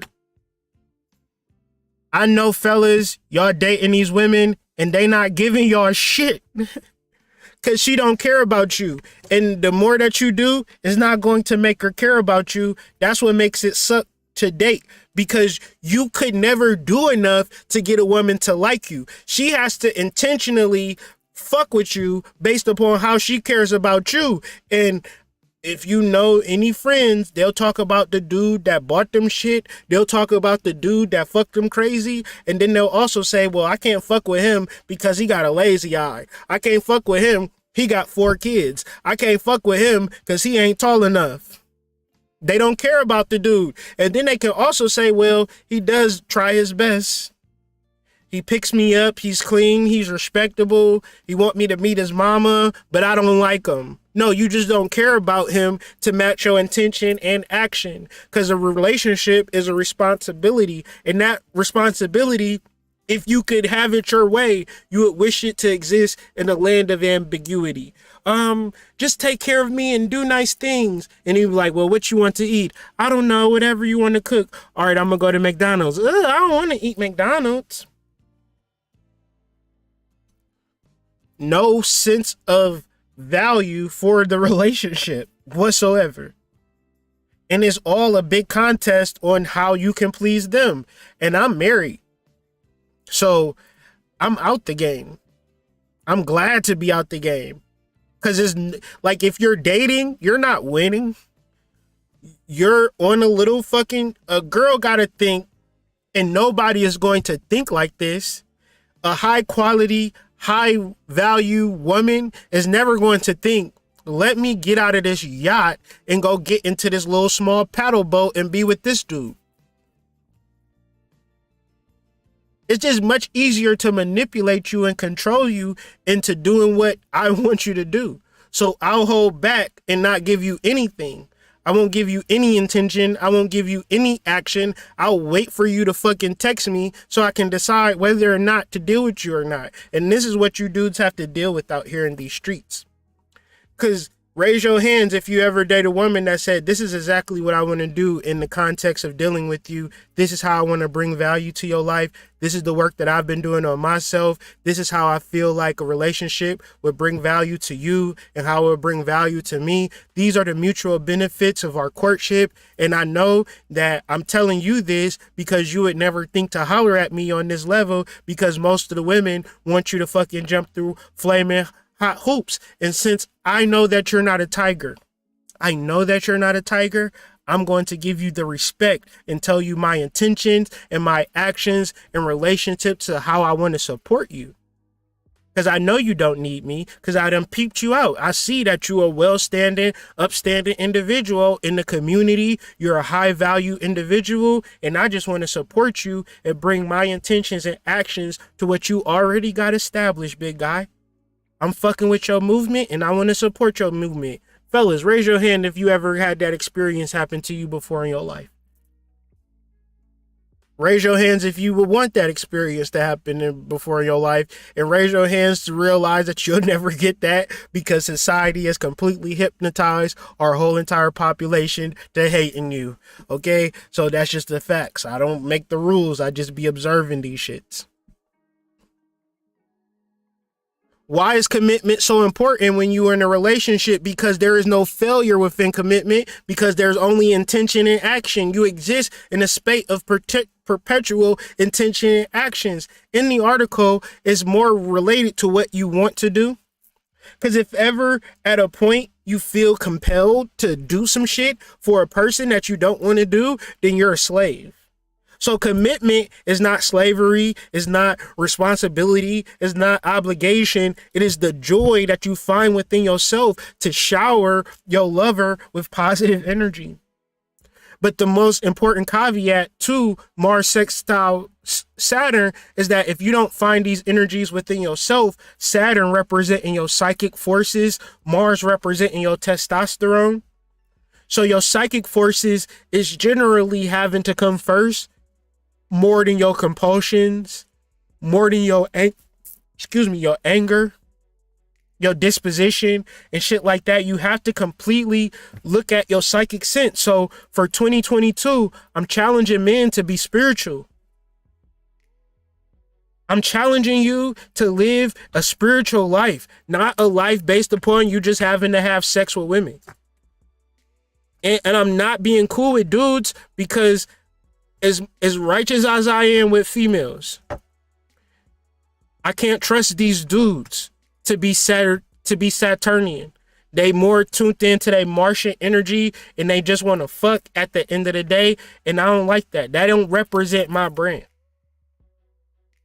And so until I see energies of people who actually building, then I'm not fucking with it, because I can't really tell.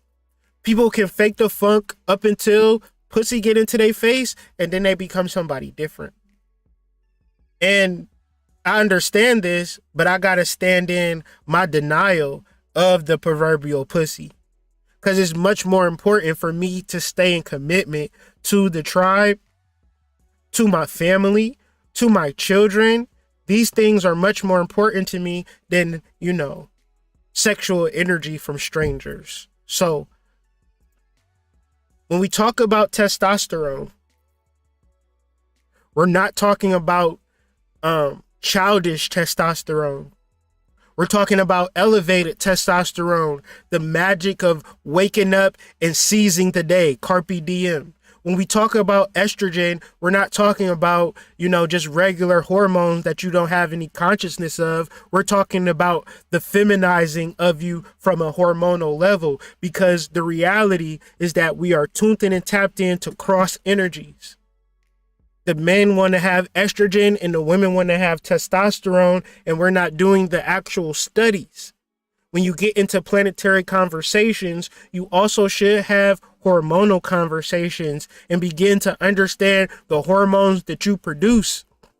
When you wake up and you feel a certain way about your day and your energy and your relationship and yourself, this is the reality of the whole thing. Ain't nothing else. Because you can wake up tomorrow and begin to tap into your goddess energy and feel good about your goddess energy and present this energy. You can step into your testosterone and hit the gym up. You could do some push-ups. You can start that book. You can reach out to people. You can engage. You can initiate some shit. And that's your magic. You a man and you waiting for shit to happen. You tuned in and tapped into your feminizing hormone. And that's a problem. Let's deal with some spiritual shit. Ever come by here. Okay? Forever, forever, forever, ever, forever, ever. You are now Tapped in with the Hood Mystic.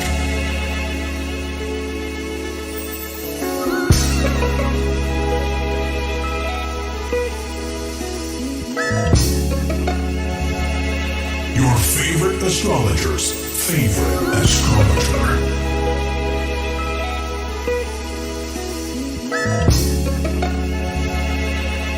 Time to tap in now.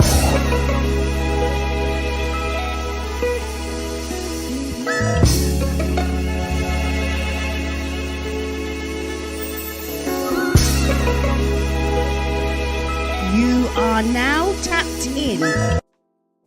This episode of Spiritual Shit is brought to you by me, so support me for bringing you spiritual shit. I don't have a sponsor yet.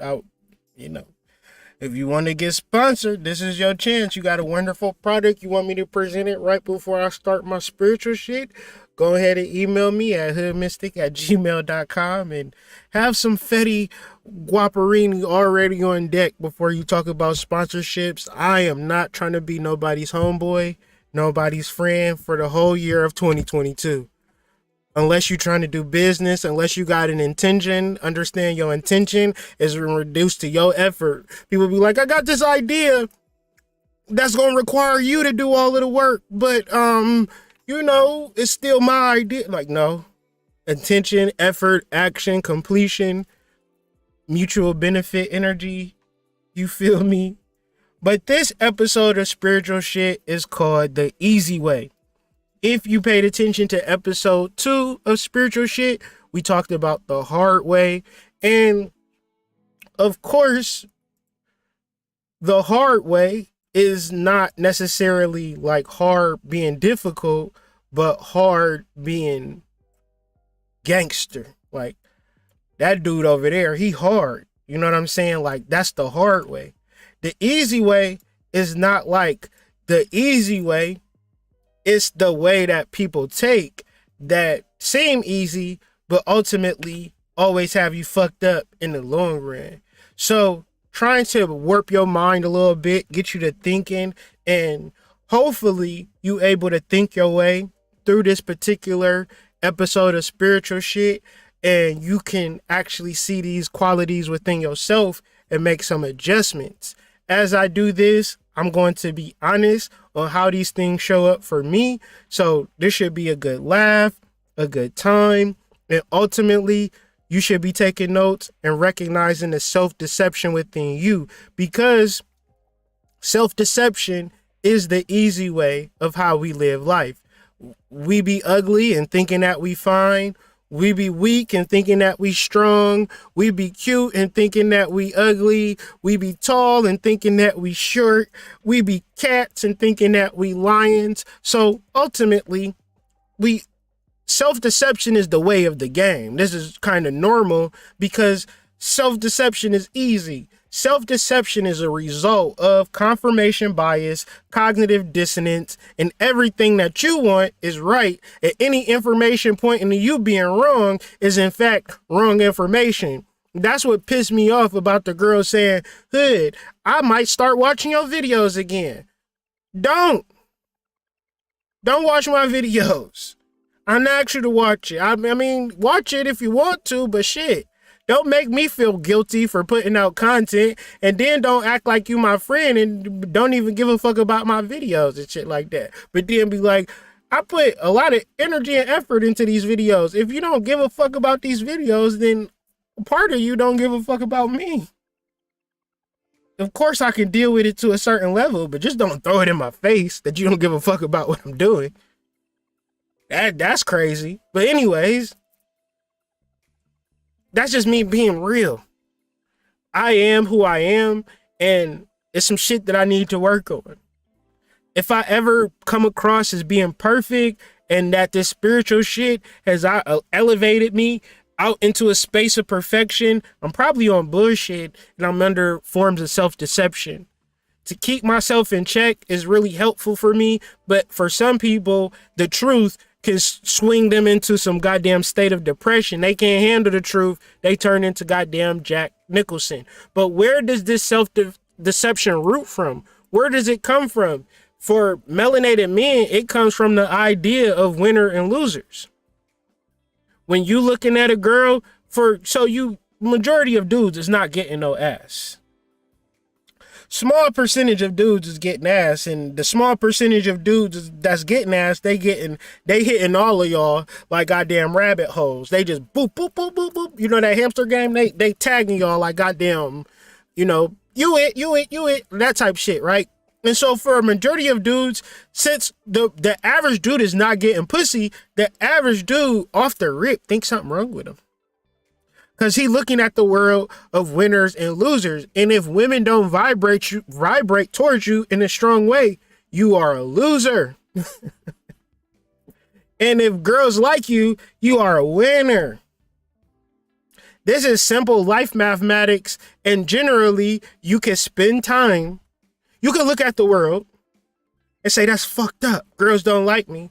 Or you can look at the world and say, this is what I'm going to have to do. I'm going to have to step into my power, i.e. tune into your testosterone, wake up, stop complaining, stop playing them damn video games, stop watching fucking animes all day, get rid of your fucking Netflix subscription. Don't do nothing for which you wasting time if you feel like you a loser, right? When you have these goddamn set explanations, like, cause say for instance, right, this is the problem when you use this theory of, the type of people that like you in your social circle as a way to navigate who you are, you in the realm of self-deception. Because when you elevate, the thing about elevating psychically is that your friends and family don't never look at you and say, oh shit, look whose third eye is open this morning. Oh shit, did you see demons yesterday or angels? Oh, you getting downloads. No, you never get that, fam. You ultimately have to come into this situation completely unto yourself. So your social circle and how people view you and shit like that has no indication of who you are as a spiritual person. You're not a winner or a loser. You're just trying to figure it out. Okay. And if you feel like you a loser because of situations that's happening, then everything that you starting off with loser energy. You just like, I'm a loser, so I'm gonna start this project. I'm gonna get into this friendship. Why do that when you already a loser? You only going to create more loser results. And it's not because you're a loser because you're a loser. It's a loser because you keep telling yourself that you're a loser and you keep putting that as your starting off point. So loser is self-deception energy. To think of yourself as a loser as opposed to raising your goddamn kundalini and tuning in and tapping into higher celestial information, having intuition, having intention, having action, bettering yourself, eating better, just taking the steps to live a better life. Yet and still, you want to fucking play the new Call of Duty. You want to play Grand Theft Auto. You want to get a new Oculus set and be in the fucking metaverse because you internalize loser energy.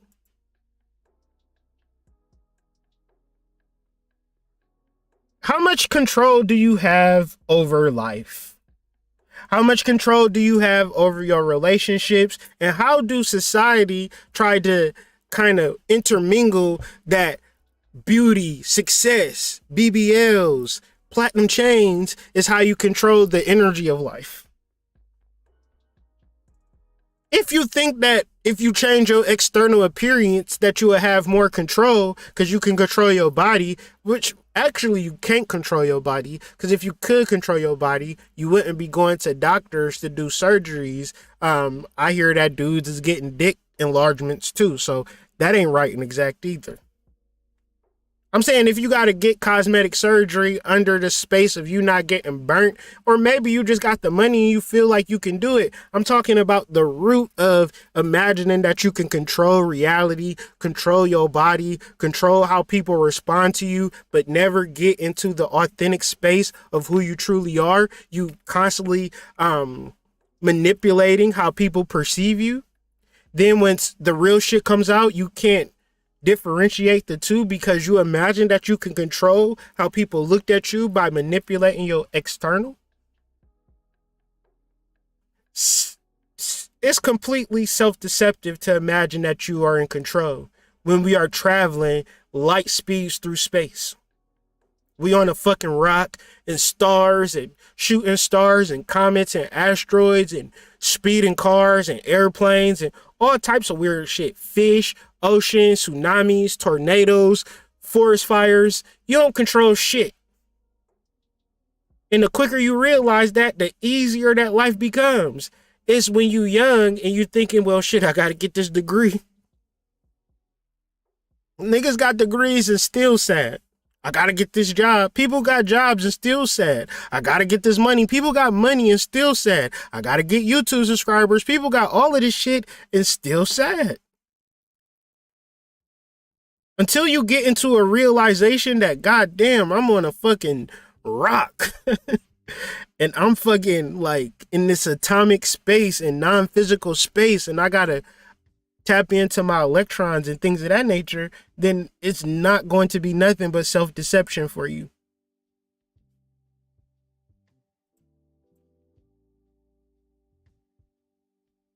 When you say shit like self-preservation is the number one law of the land, then you in the realms of self-deception. If you can't figure out how to give to people without wanting something in return, then you'll sit for hours and days and years and months and even more years trying to figure out, what should I do? What should I do? You need to give value, because when you have this expectation, it feels to me like you got that Rico or Alpo energy. Yeah, you can be cool for 98% of that time, but that 2% of the time where you found the opportunity and you had to be low, dirty, dirt dog, dirt bag, your ass to do it. So yeah, you might be chilling out with a person and they might meet your mom and you be like, yeah, and this person, cool. But if this person internalizes self-preservation, then that's a switch that can't nothing kind of differentiate between that person and their survival mode or their need to be predatory. So ultimately, when you deal with selfish intent people, you also are in the realms of self-deception, because you normalize a person not pouring into you. If you are dealing with a person in a relationship and that person is not pouring into you, you are deceived at the deepest level. You think that a relationship should challenge you. Why? You was fucking walking at the fucking gas station and this dude said, whoop, whoop. And now you got to redirect your life for a nigga that said, whoop, whoop. How the fuck do that make sense? You shouldn't. If he did whoop, whoop, he better be talking about paradise. And you better be ready to give him paradise, or else a whoop, whoop ain't going to cut it. Because generally, when it's time for the shit to be over, now you fucking single. But you didn't even realize that this person was a selfish person from the beginning. Okay? So watch out for selfish people. It's not normal to be selfish. It's not something that, you should be used to.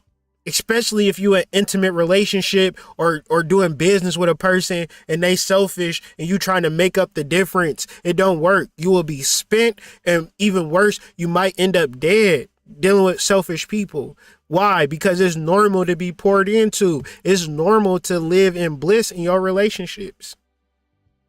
That's real normal shit. Another form of deception in relationship and dating is hesitation. When people tell you, hold on, I'll work towards it. Just give me a second. I'll wait for it. Just hold up a second. No. They pulling your leg and they not ready to commit. And since they not ready to commit, they willing to manipulate you and waste your time. That's just how it goes. Why is that a form of self-deception? Because you're saying in the future, the conditions will be better. And when the conditions is better, I'll give you what you want. The reality is that you lose money in the future. You get fatter in the future. Your skin get wrinklier in the future. You get a little bit dumber, dementia and goddamn all these stupid shit, the Parkinson's disease. In the future, girl, I'm going to be fucking old and undesirable. What you talk about? Weight. If we ain't gonna do this shit now, stop fucking deceiving me. Stop imagining for this fake perfection day. We ain't never had the perfection day. And if you imagine that it's a fake perfect day for you, now you got to be careful. You got to examine people because you searching for that fake perfect shit. And the whole time you was self-deceptive and full of shit the whole time. Because the moment that the energy wasn't resonating with you, you deleting people, blocking people. Because you wasn't never serious to begin with. You never was committed in the first place. It's a type of energy where a person is kind of snooping and a person is unpredictable and this person is just like not giving you what you want because you don't have no fucking commitment established between y'all two. It's just fucking free for all. So if you getting into a space of real serious relationships and a person is telling you, well, I'm working on it. In the future, it'll be a little better. Just be like, all right, I'll see you in the future. Never, fam. Ain't nobody hesitating out here in these streets. Because it's 2021. And if you coming into this relationship game, like all I do is sit at the library and read books, hood. That's all I be doing. I never engaged in hoe-like energy and prostitute energy or nothing like that. I've been sitting in the goddamn library just waiting on you. And we were supposed to just read some books together. Come here. This is Cat in the Hat. And this is like, wait a second. If you are not authentic in your relationships, then you are self-deceptive. If you a big hoe and you get with a dude and you like, well, all I do is read library books, then you self-deceptive and he ain't going to know, but you understand it. See, on the left side, I got Spider and Magic. Now, Spider and Magic, these are goddesses at the highest level of goddesses. And I just wanted to just kind of just say that. That didn't have nothing to do with the conversation. But give your ashes to Spider and Magic. Spider spelled S-P-Y-D-A. Gotta get the correct pronunciation. We all have good sides. We all have bad sides. Self-deception is when you try to be all good and then try to present yourself in your relationships all good and not authentic. But you can easily be authentic. You can have a good side and you can have a bad side, but you remove all of that when you say, this is the intention, this is the action, and this is the completion. Any man or woman is going to accept you if you are committed to them, committed in a space of, this is my intention, this is my action, and this is my completion. The average good human being has never experienced that. A good, authentic person seeking love has been manipulated. So they're not used to it. So if you gonna be the one to give them that, oh shit, they about to pay your rent for the next 10 years. Oh, they gonna do whatever for you. Because you showing up authentic and you understand what it means to be committed. And you live in it and you showing commitment. A committed person is just a person that's committed every day. It ain't hard.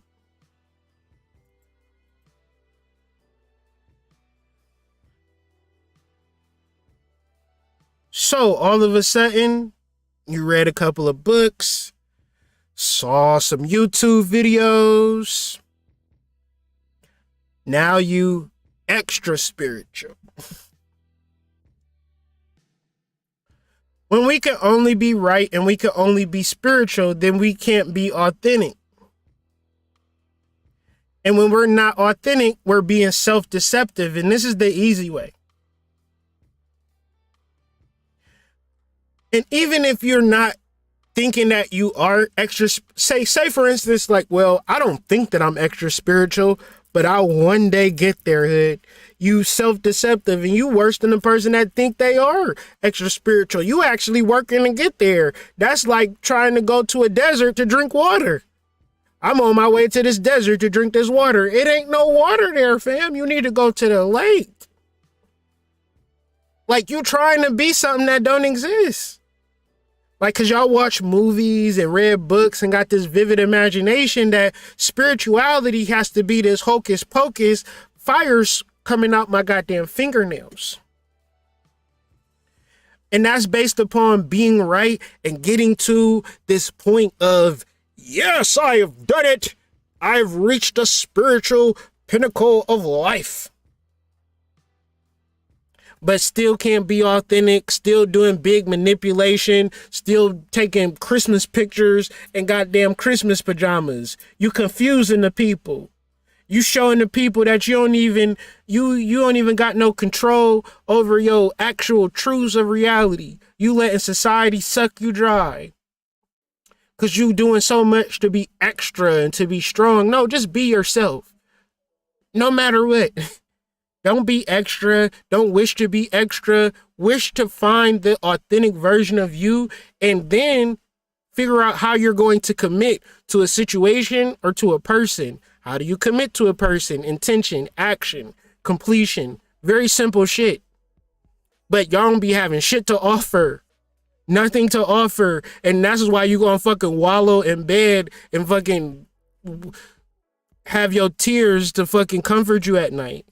Because you just do not want to commit. They literally call it a fear of commitment because you don't even know what commitment is. That's tragic.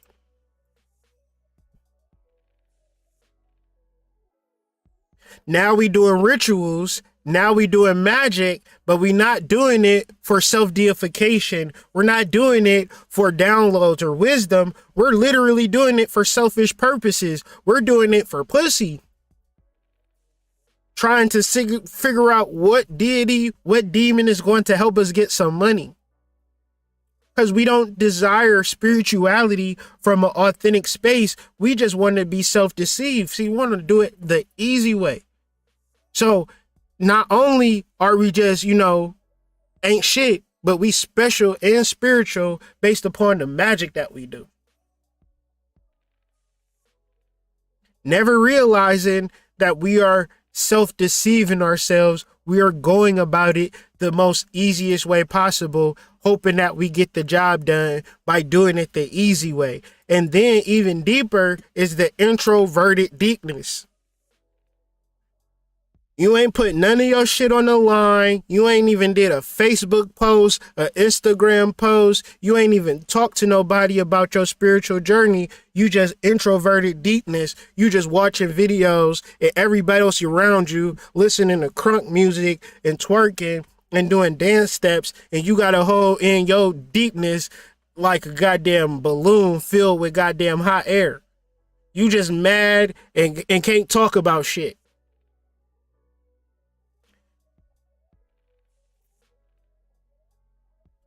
Because it's so easy to be introverted and deep. I think that's the purpose of it. And the only way that you can stand on your spiritual energy is in your groups. But see, that's the final frontier for people. Because people can't do shit for nobody. But want to be spiritual, want to be deep, want to be celebrated. But as I stated earlier, they can't do shit for nobody. Don't even know how. I want to start a business. What do you do good at? I don't know. What do you want to start a business in? I don't know. What is your skills? I don't know. What value are you giving to the community? I don't know. But I want to be successful. Why are you lying? Why are you always lying? You just deep introvertedly. You got to be extroverted in this shit. And of course, I was in my introverted deepness stage.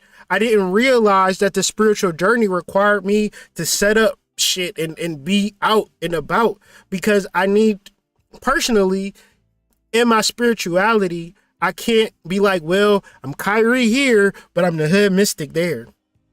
That creates a disassociation. And as you develop your spiritual energy, as you mate with your higher self, you become authentically you. And to be authentically you is not you sitting in a fucking telephone booth, just kind of talking to yourself. You have to share your findings and be scrutinized. And people saying, well, I don't even watch your videos no more, but I might come watch your videos again. Like, damn, you just want to hurt my feelings, don't you?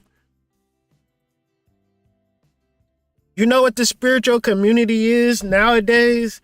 It ain't even about you doing the work. It's about whose videos you watching and who's saying what.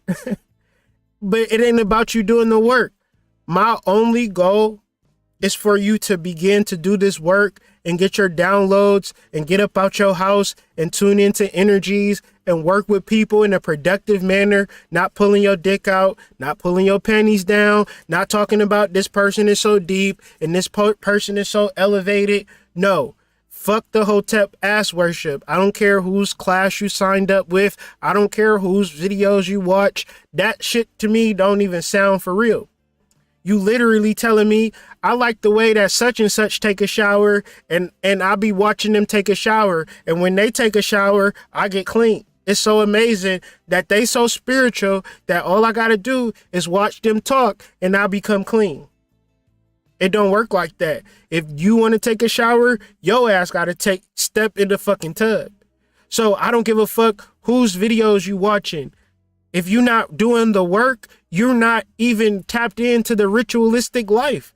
Your ritual is watching other people who don't know shit tell you about shit that they don't know. And they trying to grow their channels, trying to grow their platforms, and they not even giving you shit because they don't even got shit to give you. All they can hope for is that you get glued to their ass crack. And every day you wake up and you sniff they ass crack, and as long as you sniffing they ass crack, everything is right with the world. But the whole time you was sniffing they ass crack, you wasn't getting no downloads. You wasn't doing no work. You wasn't standing in your own truth. They was telling you bullshit, and because you a Hotep ass worshiper, you got to be like, yep. Because the moment you saying, Hood said sidereal astrology. Did I say it? I didn't say it. And my word is law. So if I didn't say it, it just don't exist. Anyways, did I tell you to stop smelling my ass to be listed in the hood? Yeah, you actually told me to go spy. I didn't tell you to go spy on him. I said spy on him. I didn't say enjoy his content. Now get back to sniffing my ass. If you contact me and you tell me I've been dealing with another psychic, then I'ma politely stop fucking with you altogether. Why would you do that, Hood? Tell me the sense of getting your brakes fixed from goddamn Meineke and then going to Midas and getting your brake fixed again. Yes, you can do it, but you obviously don't need to deal with two spiritual people at a time. So generally, when you say this shit to me, it just starting to sound like these motherfuckers are spying on me, and I really don't need no fucking, I really don't need nothing from nobody at the end of the day. I'm here to give. I'm here to be in my Aquarian energy. Don't be compelled to do shit for me because of my information. Just do me a favor and do this work.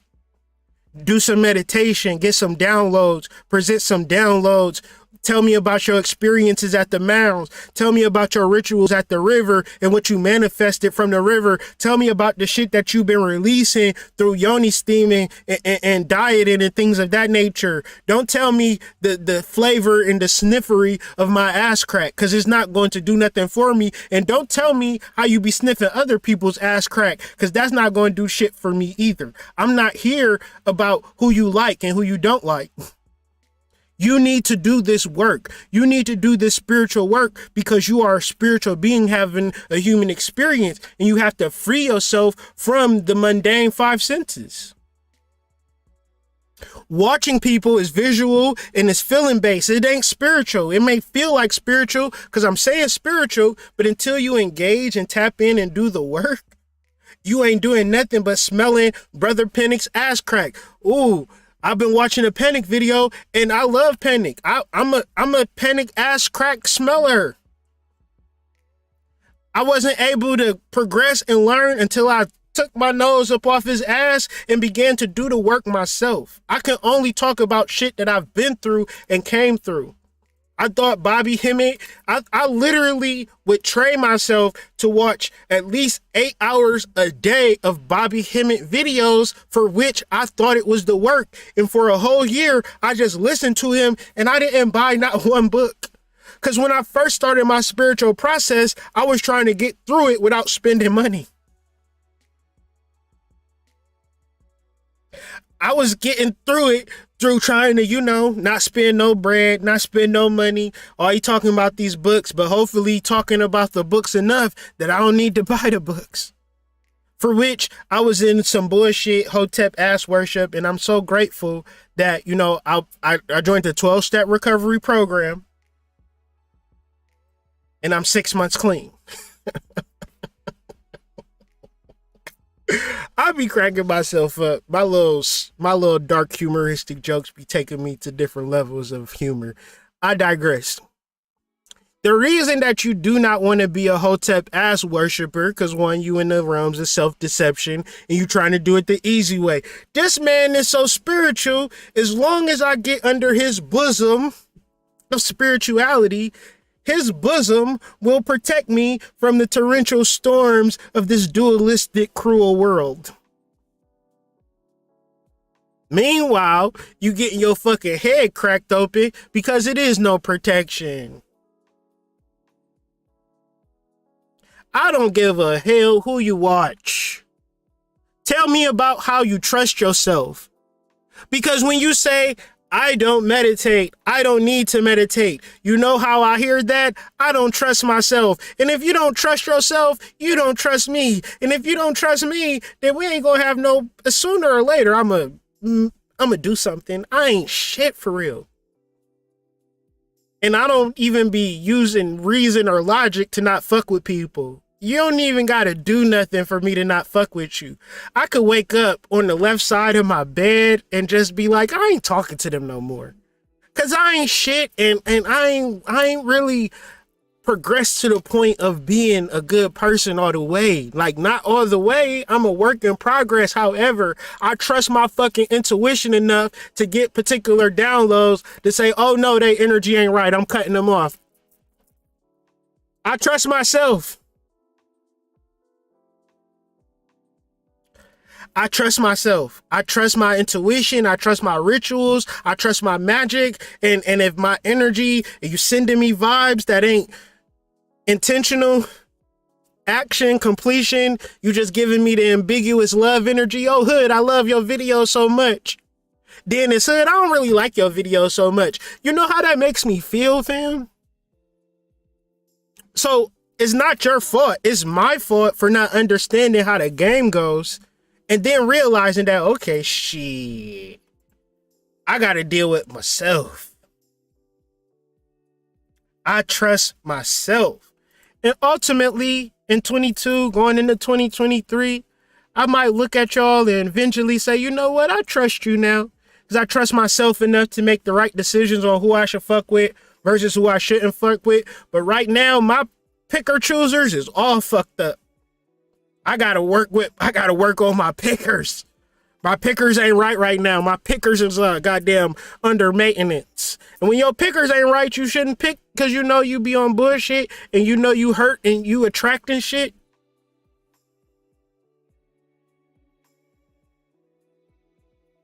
The reason that you gotta learn to trust yourself is because you gotta find this joy energy within yourself. And you can't find the joy within your partner. You got to find the joy within yourself, and you can have the most amazing partner in the world. And I got to sometimes be clear with my wife to be like, I'm not mad at you.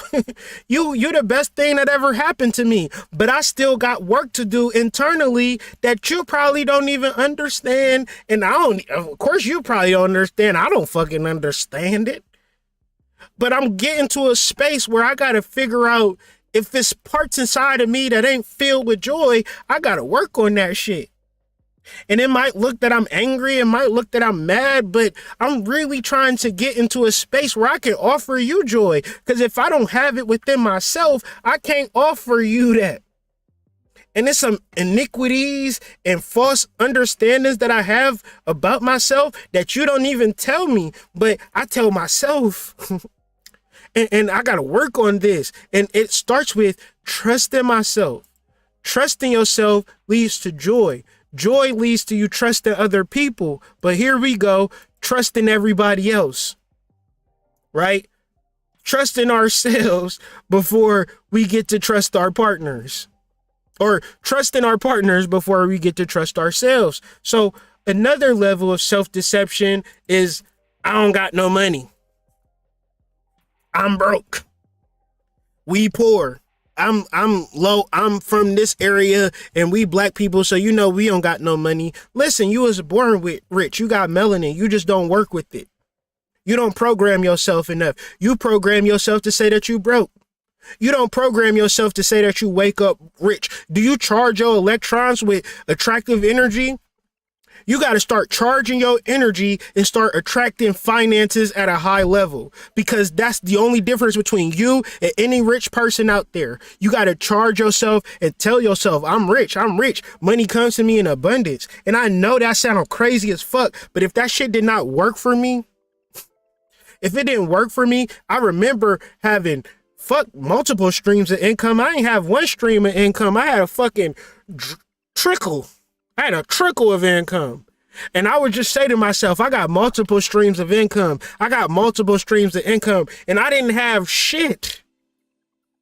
But you couldn't tell me I didn't have multiple streams of income. You couldn't tell me I didn't have a business. So when the opportunity came, I've been pumping myself up for the past 5 years of nothingness. So once it came to starting a business and getting the books and writing the books, I had envisioned this shit for years before it actually manifested.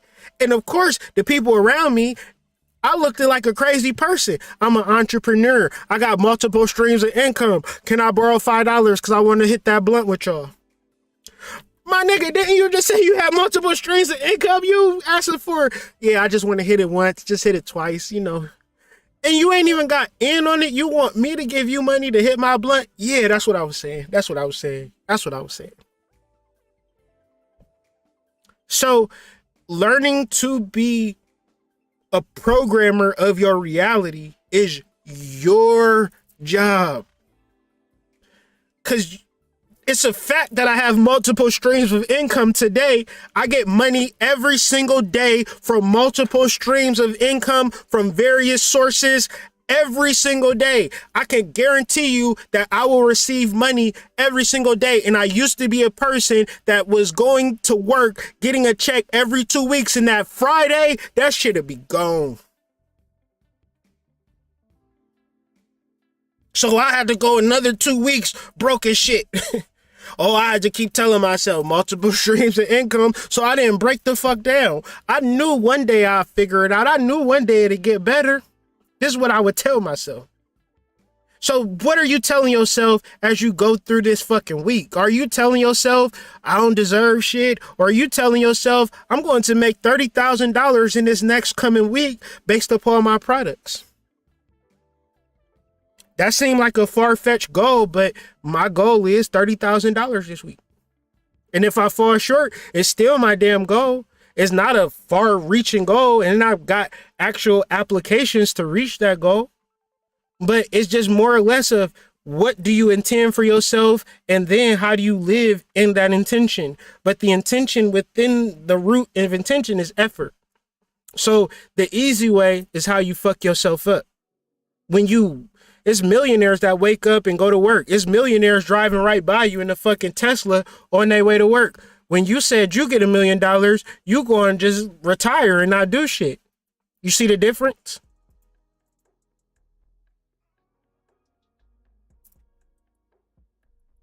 Since you trust yourself, since you are born rich, since giving energy can never be a loss to you, when you imagine yourself to be drained by people, you are practicing self-deception. This person draining me. They supposed to drain you. You a giver of life and a giver of life force energy because you are an unlimited atomic being. You are a spiritual being having a human experience. You an ascended master. You a bodhisattva. How in the fuck can they drain you? That's like the sun saying, oh my goodness, I keep showering them with electromagnetic energy and heat, and these human beings is draining me. They don't be doing nothing for me. They don't be ever doing no rituals for the sun worship. They ain't even offer me no sunflowers. I don't like them humans. I swear, one day I'm just going to not rise and then they going to really care. You think the sun be talking like that? I bet you the sun do talk like that. Because we some old selfish takers. I mean, but what can you do? What can you offer the sun that the sun don't already got? It's like, what can you get a gift to a guy that has everything, right? What y'all buy the sun for Christmas? Shit.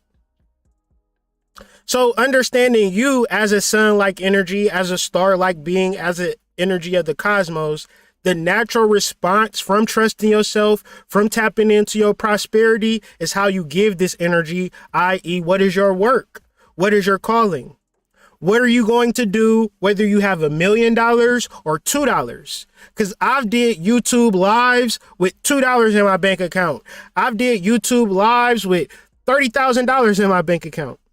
Like for nothing. And it was never like, well, I'm going to base what I do on my YouTube channel based upon my account. Then the times where I got money, y'all would never hear from me. And the times that I'm broke, y'all would always hear from me. Uh-oh, did I give away the secret for what y'all be doing on y'all YouTube lives? Uh-oh. Going on live when you broke? Uh-oh.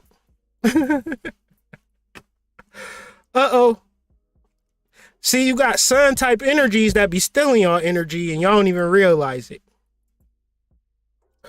2022. If you're saying, oh, I'm struggling, I'm down and out, it's nothing but bad energy for me. I'll never be anything out here in these streets.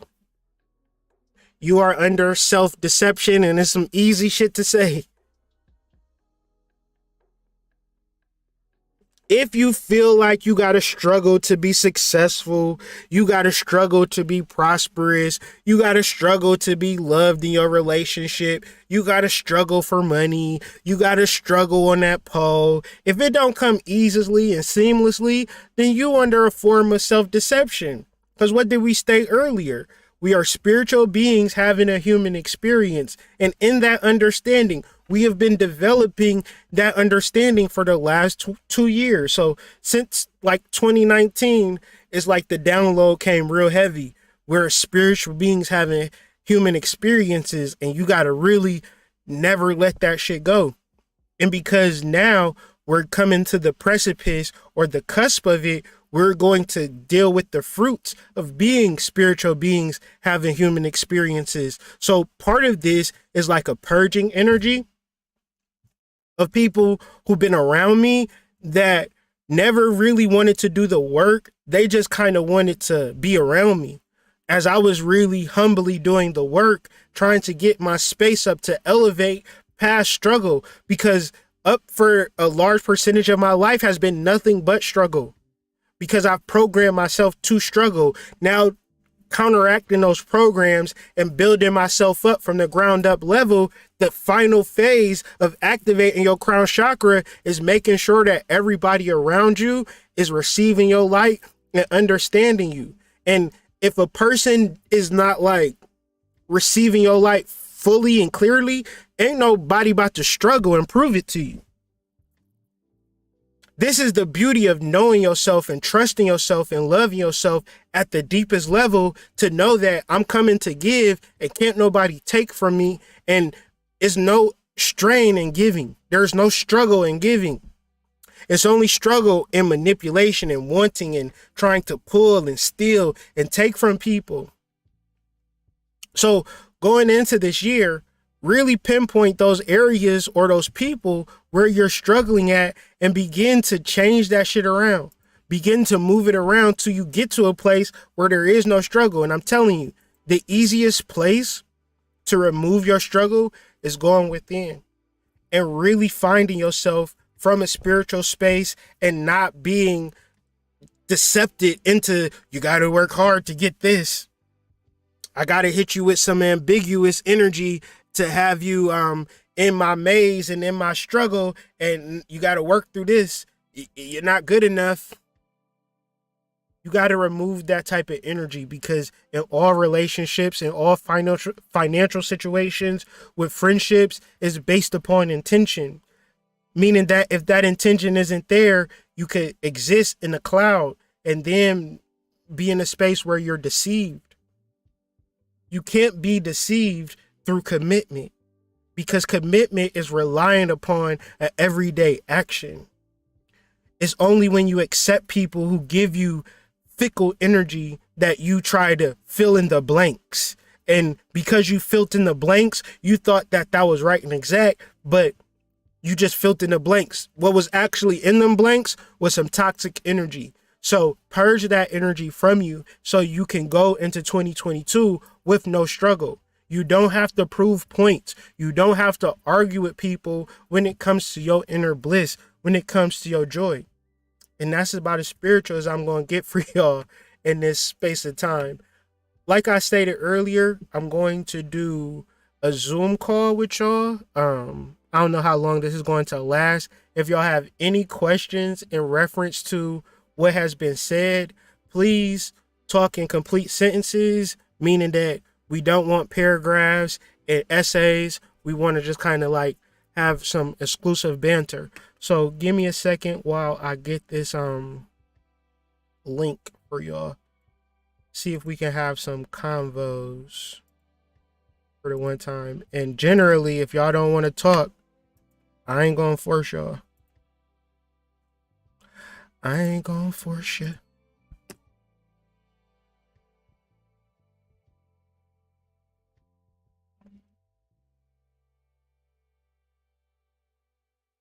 Let me go get me something to drink too. Talking about she looked like Janet Jackson. Oh, no, she didn't go there. Yeah, bitch got out of the car looking more like Freddie Jackson. I don't know. I don't know who car that is. Hey, see if she got a friend. Who's that girl Smokey's talking to? Some girl he hooked up with. She's a big one.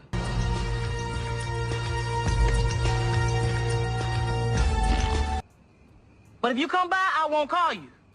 Okay? Don't ever come by here. Okay? Forever, forever, forever, ever, forever, ever. You are now tapped in with the Hood Mystic.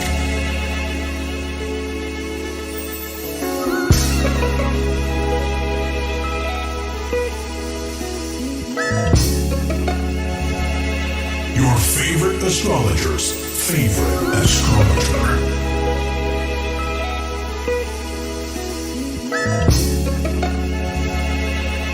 Time to tap in now.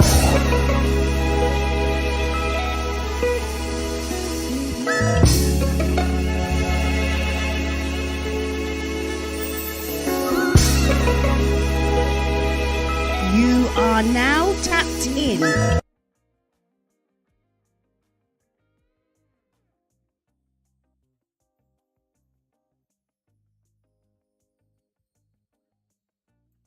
Y'all giving me scared energy right now. Y'all want to talk?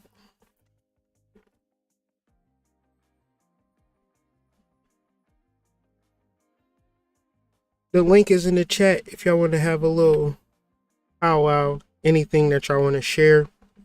Anything that I missed on. Something that y'all need me to elaborate on.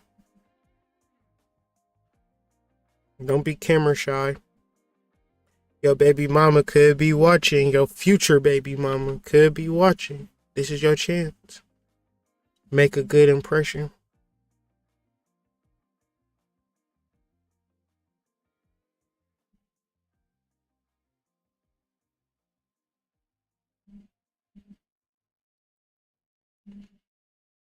Well, this has been another episode of the weekly Astro Report.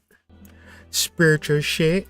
Hopefully you was able to get some downloads and get some positive information.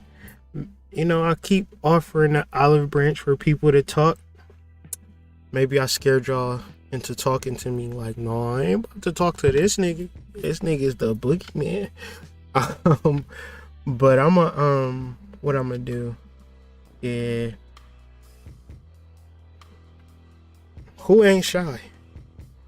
Who got, no, I was gonna say who got nuts, but I don't want nobody that got nuts right now, so. There we go. I knew somebody was gonna come through for your boy. It's Shamika. What's good, Shamika?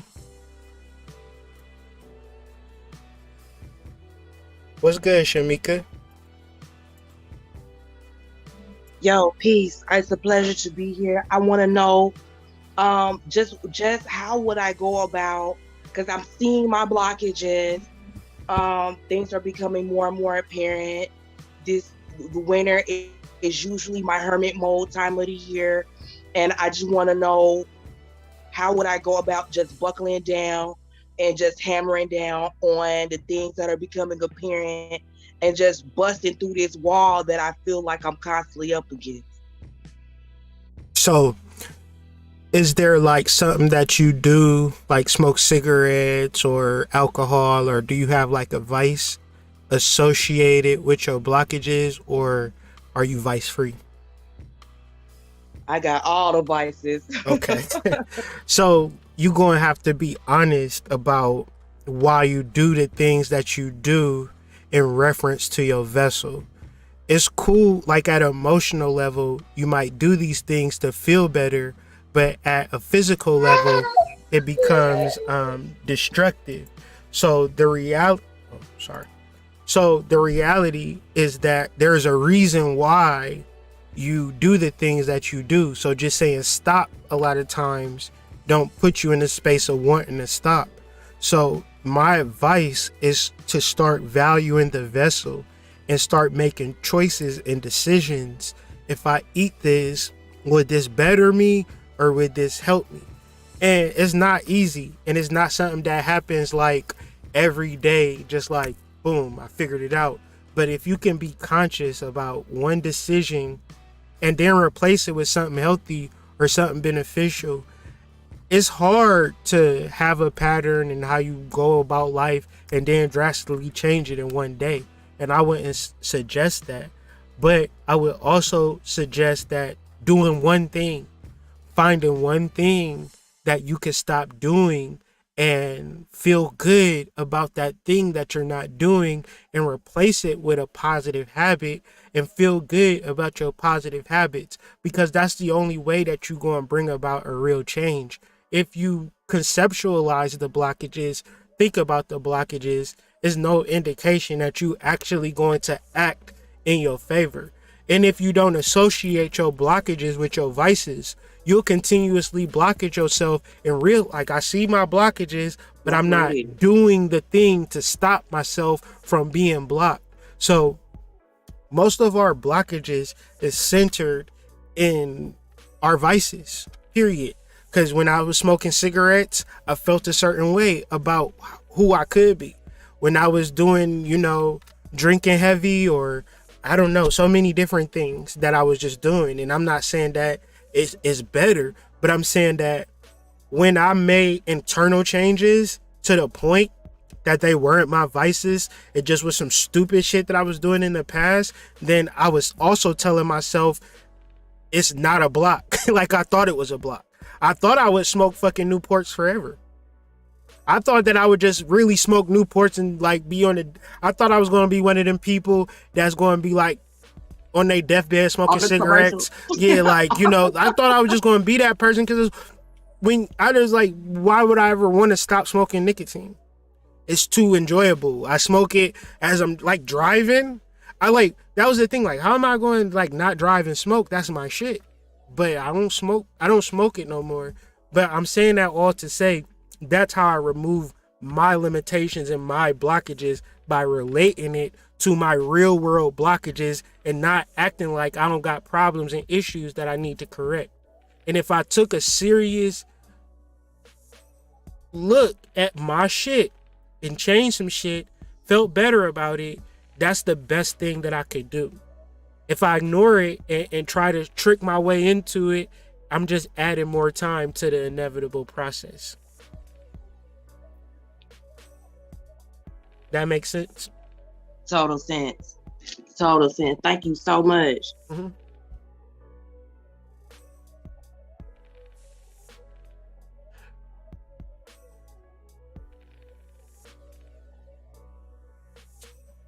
My wife on the chat, and I'm asking her to unmute it, but she probably ain't gonna unmute it because the kids is loud. Oh no. She unmuted. What's up?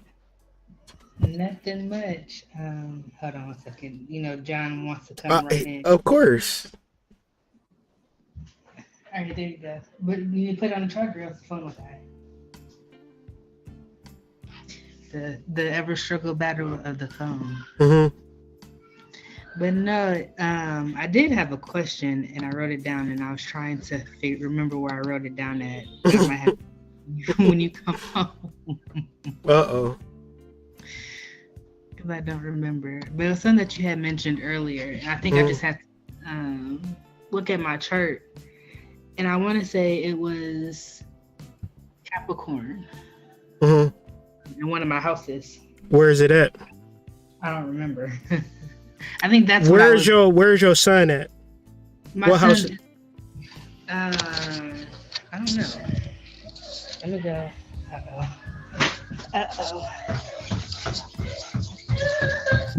I had it all written down. Of course, I'm in the kitchen cooking. Hold on.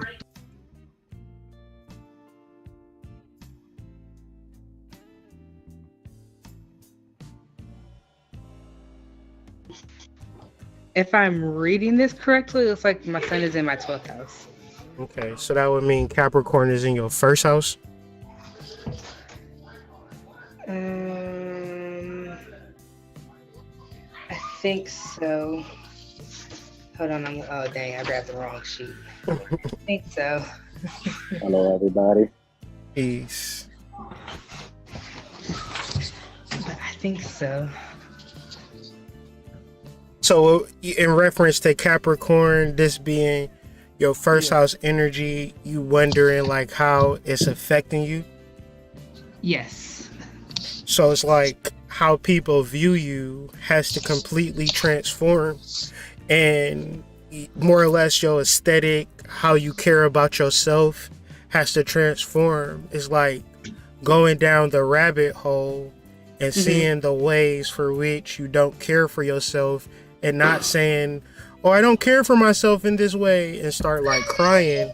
Is more or less saying, I don't care for myself in this way, but let me start caring for myself in this way. Because Venus, Oshun, Mercury, Ishu, and Pluto energy, which is kind of like Olofai, or the great god of transformation and blessings, is like, yes, you have a portal, you have an opening, but since it's in Capricorn, you got to make real transformations.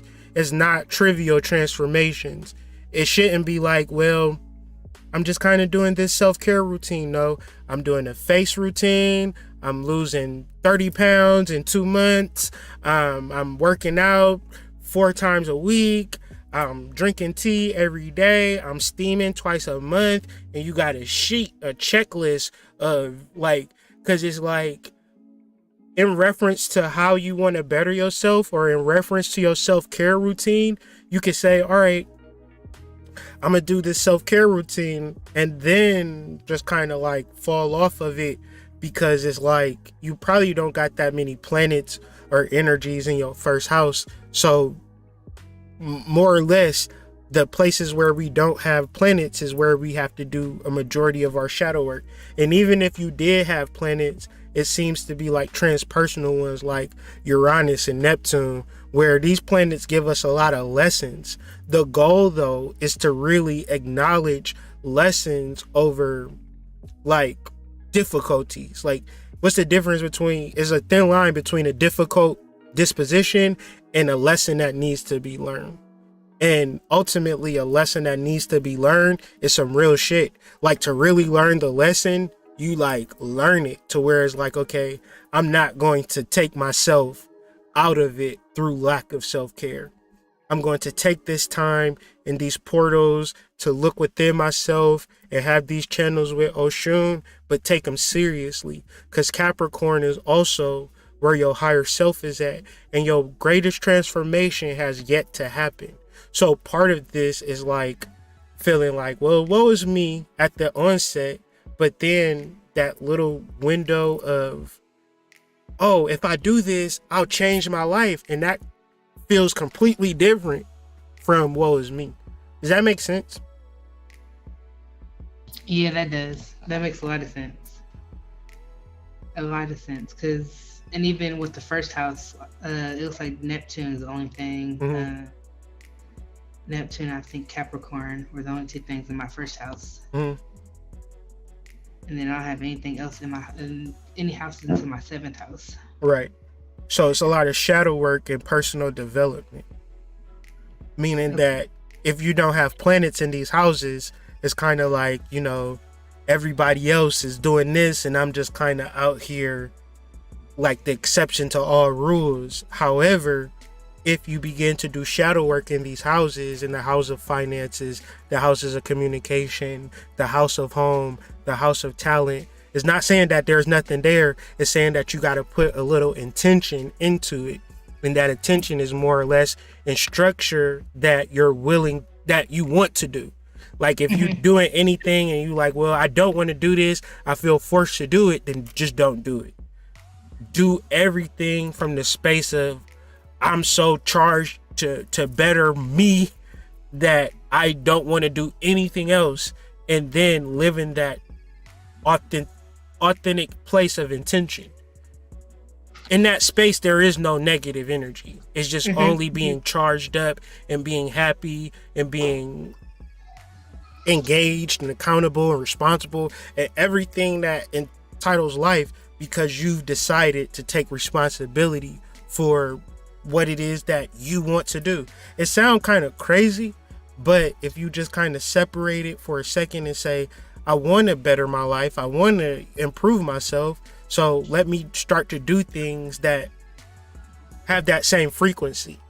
Sometimes like you could be like, well, I want to better myself, but I got to do some fucked up shit to better myself. And then who wants to do fucked up shit? So learning how to associate positivity with the work is kind of where you will find your balance at. Okay, that makes a lot of sense. That clears up a lot. Mm-hmm. Don't do shit that you don't want to do, period. Okay. Mm-hmm. You said it to me multiple times, but it's like, no, but it rings a bell as to why. Because, you know, it's like you could be told something, but it's like, well, why not? Like, but now it kind of makes sense as to why. Like, no, you just not set up to do that stuff. Like some people are, but you not. Yeah, right. Yeah. And figuring out your chart and figuring out because you got a lot of 12th house placements, meaning that you've come down here not to do human shit. Okay. You come down here to do spiritual shit. Neptune is in your first house. So the first step is to being received is to see it in yourself first. It's like you got to see yourself as a basketball player shooting that winning shot. That's going to motivate you to start shooting jumpers because you want to get to that level. Now, everybody can imagine that shit. But most people not going to put in the work associated with what they imagine. But Neptune and Capricorn is really like you have to be the spiritual person that you are, and you can't kind of sidestep it and turn it around and then say, well, I didn't give my best effort, but I wanted the best outcome. That's not balance. That's out of balance, and it's only going to have you continuously feeling like people are doing better than you, but you just got to be your authentic self, which is already good enough. You don't got to do everything that everybody else is doing. But if you base yourself like as your friend, like you're not doing everything that your friends is doing. You live in a whole completely different life, and it's not like the police is coming at your door like, well, why you ain't doing everything that Tata Licious is doing? That ain't right. You just doing you. You gotta do you at the best level and create like this bubble around you that is a level of I'm doing me to the best of my ability, and I'm satisfied in that. But Capricorn is like you can't fake yourself out. That makes sense? Yeah. It brings everything we've talked about in the past couple weeks to head. Yeah, thank you. Ain't no shortcuts. Yeah, that's kind of what I was hearing. Ain't no shortcuts, ain't no easy pill, ain't no, you just gotta. Sorry, you just gotta. He gotta sing a little bit. He been doing that since he woke up from his nap. But yeah, map it out and no shortcuts, no easy pill. It's not gonna be handed to you. Go for it and know that you're gonna get it. Right, because your intention is required with effort. It's not just a thought that's going to sustain you. Neptune and Capricorn is like, oh, I gotta put on boots and I gotta walk. I don't want to walk, but I'm gonna walk. Okay. Or not even to say that I don't want to walk, but I don't mind walking, rather. It ain't the end of the world to walk a little bit. Right. Okay. Mm-hmm. Okay. Thank you. No problem. Okay, Hood. This week's math is, let me go back, is Venus conjunct Mercury and Pluto. Mm-hmm. It's now, I was blown away when I hit up the Sidereal website the Astro Seed website that you had described for us, that I'm actually an Aquarius. And that just tickled me to my bones for whatever reason. But like, I'm looking at, I took a screenshot of it, and my Venus is in the 7th house, and my Neptune is in the 6th, and my Pluto is in the 4th. Can you speak English to me about what that means? Repeat that one more time for me so I can process it. My Venus is in the 7th house, and my Neptune is in the 6th, and Pluto is in the 4th.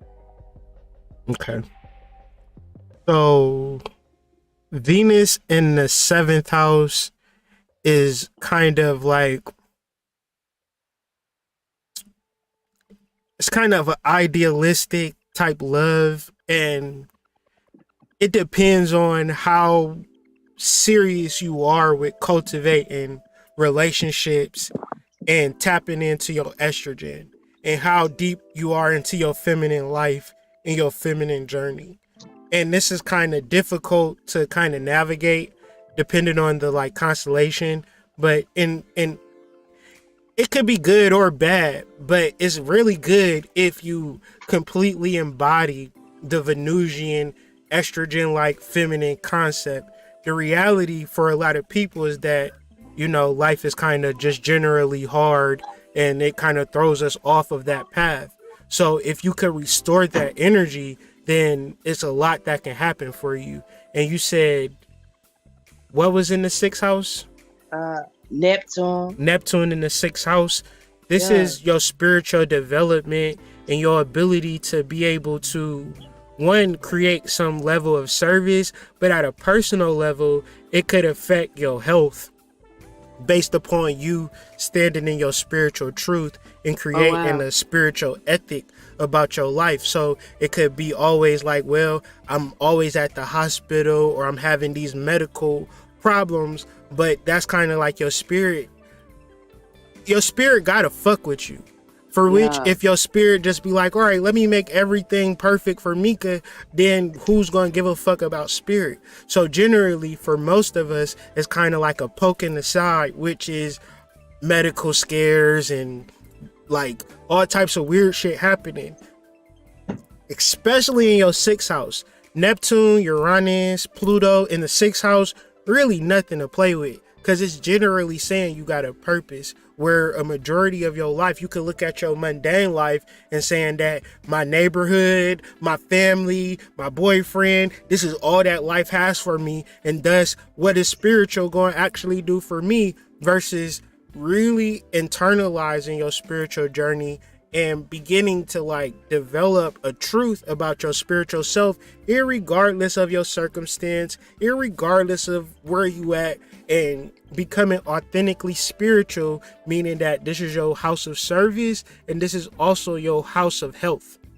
It is very much pivoting on your spiritual development.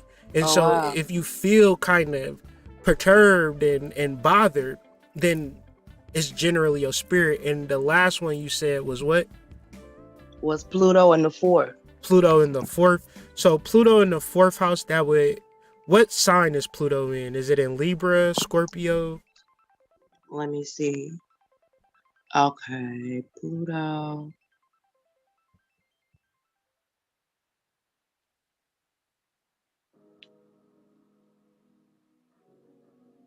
It's I think it looks like Sagittarius.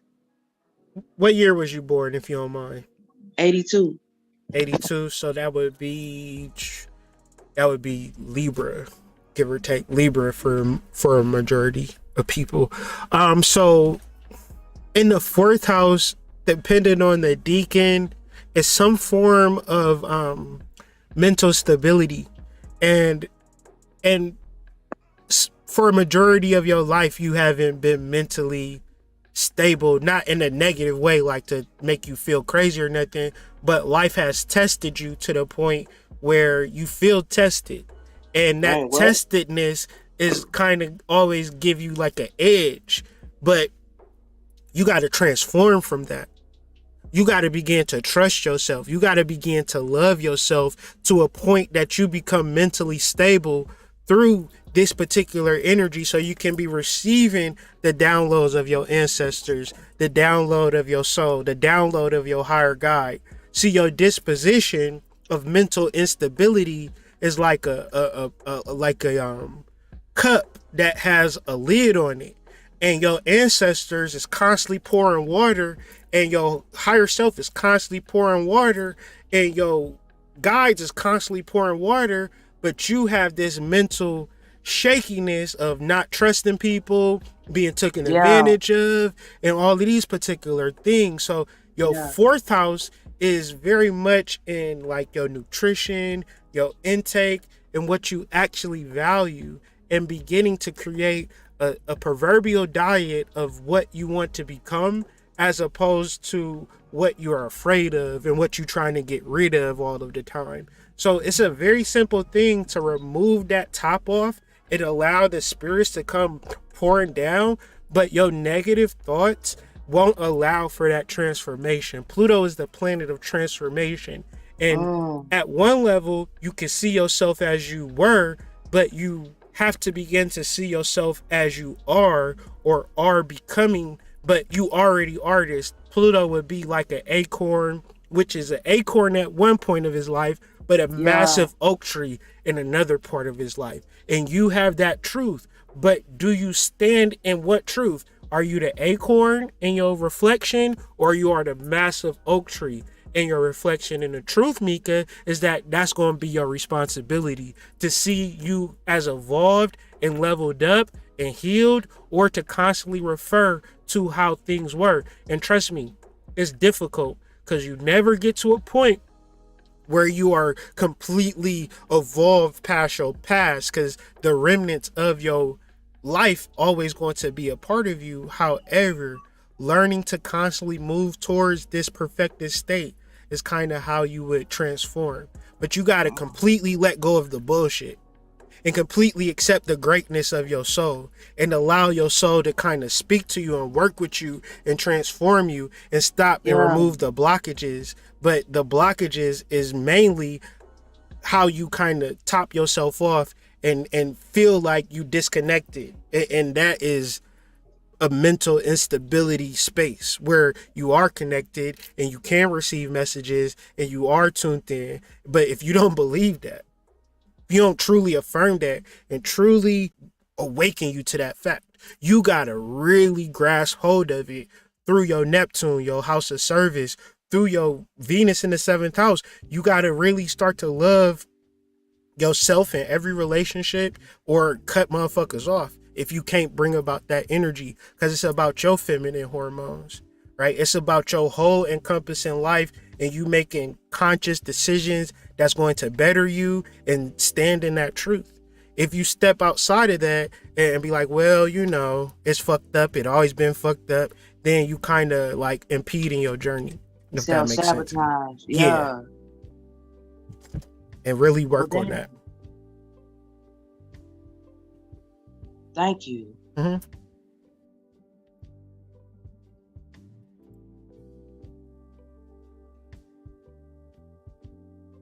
Hello? Yeah, my fault. I hit two people at once because it moved real quick. Heart ends 121. I'm gonna come to you next. I'm gonna talk to Kasha right now. My fault. What's up, Kasha? Peace, Hood. You So know. I have a question about reading the charts. When you say to, check where your Mars is in your chart and your sun energy, Mm-hmm. are you talking about in accordance to where the planets are right now? Mm-hmm. So like pulling the chart from where the planets are right now and comparing that to where they are in that chart in your birth chart?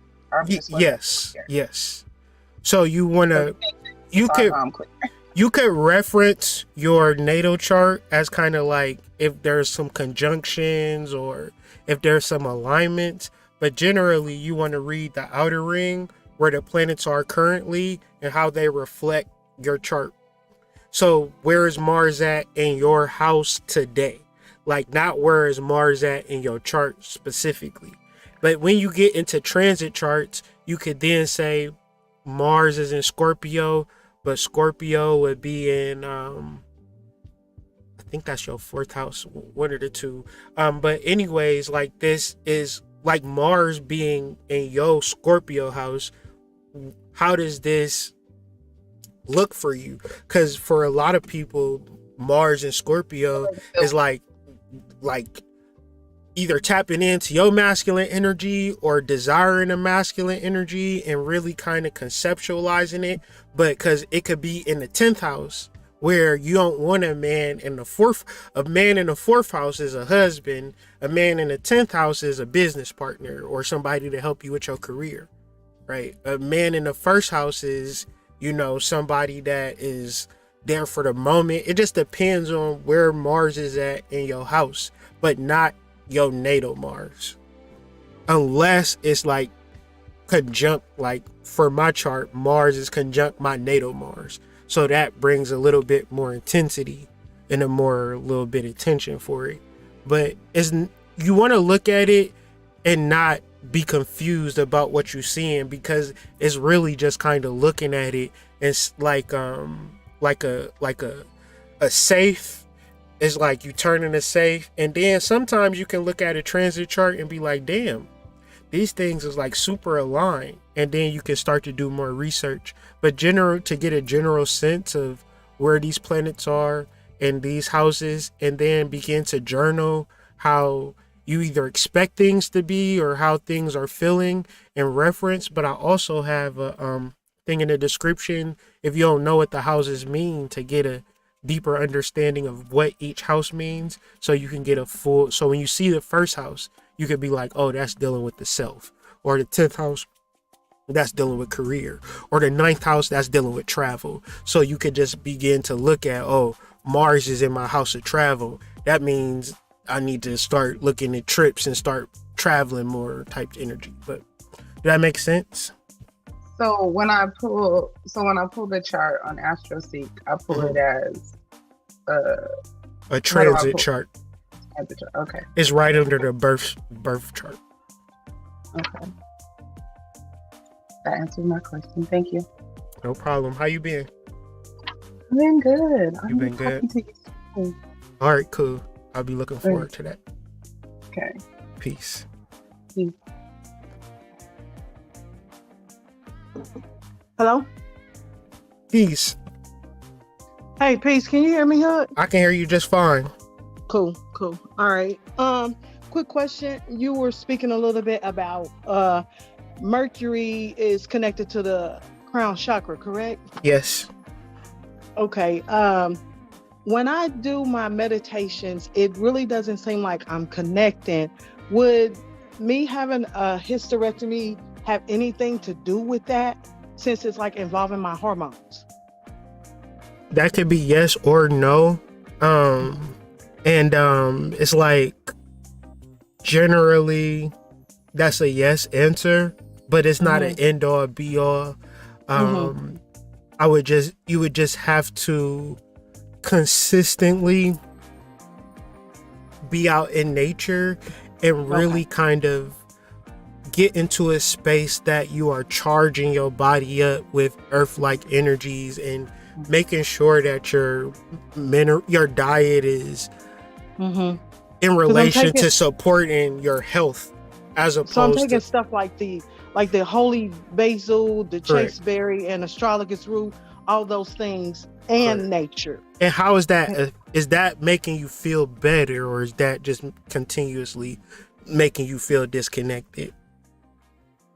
It's like I don't feel like something is happening. I guess.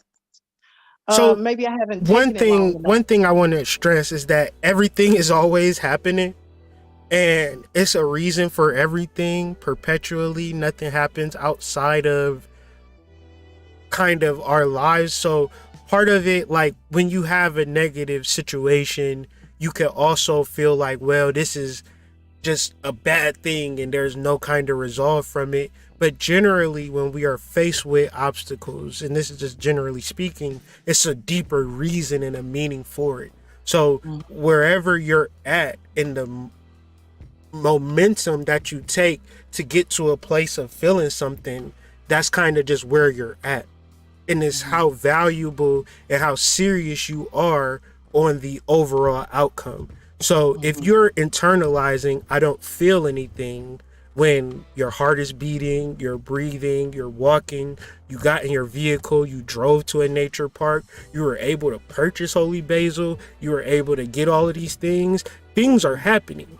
However, when we just say, you know, what I'm expecting to happen ain't happening, then you trick yourself into a reality. Self-sabotage. And it's like, if you was out in nature and you charge your electrons to say, I'm absorbing all of this earth energy at an electron level, then your electrons is going to charge, right? And I'm speaking it into me at the same time. Right. And you're just, and you can't avoid it, because you can pull up medical journals of what happens when human beings are in nature. They charge themselves up. So ultimately, you're not the exception to the rule for whatever. You could get your legs chopped off, your arms chopped off, and you still gonna walk into nature and charge up, because just the facts of, like, when I walk in the water, I get wet.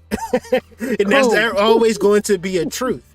However, you could, like, you probably talk to people and you know the spooky stories of, you know, probably because of this, and then you like, yeah, maybe it is because of that, and you just continue to build that sandcastle, right? Let's just wash it away and just be like, grateful for today, grateful for my energy, and begin to do things such as Kegels, begin to do things as like steaming. And it might seem trivial to say, well, why do I need to steam? And I've had a uterus. I don't question it. I don't question it. But you just kind of move through spirit and let spirit move you. Spirit was working for you. You told me that you was in nature and you was taking holy basil and chasteberry. What you mean it ain't working? Okay. How did that make sense? I mean, because, you know, not necessarily, you know, you hear things from other people like, oh, you got this hysterectomy and you're not able to do the full the 100% connection. And I'm like, well, damn, is this what's really happening? And then I had to realize, I said, wait a minute, I need to ask somebody for some assistance regarding that. I didn't know by getting the hysterectomy that I could really heal myself before getting the hysterectomy. Right.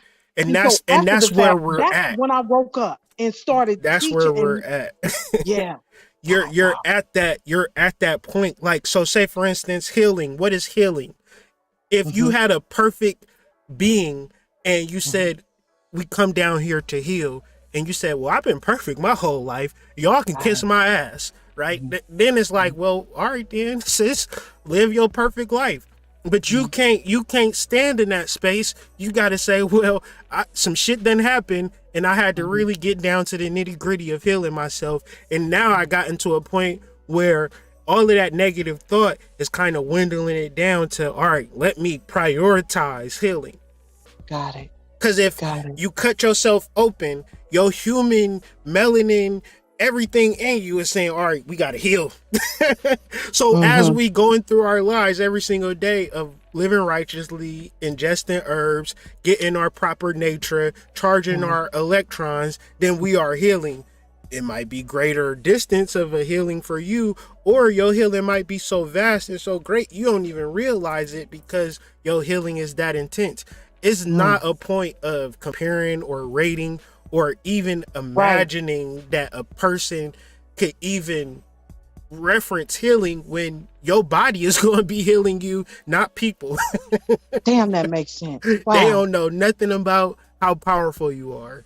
And generally, you just have to begin to do what you've been doing as opposed to listening to people getting you out of that. And then be grateful that you got a motivating force within you, because some of us like that perpetual back rubbing of, oh, I'm perfect, I don't need to go into nature, I don't need to take no teas, I don't need to do all of this. So when you heal yourself, you're going to see people who ain't been through shit that you've been through, but then be talking about how bad their life is, and you could be like, well, I know this will work for you because you ain't been through half of the shit that I've been through, and I know it will because it worked for me, and I then had to come up a whole fucking mountain to be able to be preaching on top of one. So it's kind of like you in a perfect place to teach and to lead, but you have to authentically vibrate at the healing level. But you can't fake this shit either. You know what I'm saying? Sure. It gotta be in you and not on you.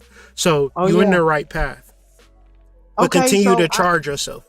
Yeah. I just, maybe me being in hermit mode because, everybody around me, family, friends, everybody then kind of flipped out because I started doing me. And so it's not really a person to really talk to about things like this. So when I hop on to the internet and see what's happening, then I run into folks saying this or that. So I said, let me tap into somebody who was really into basically, let me just feel by way of my spirit.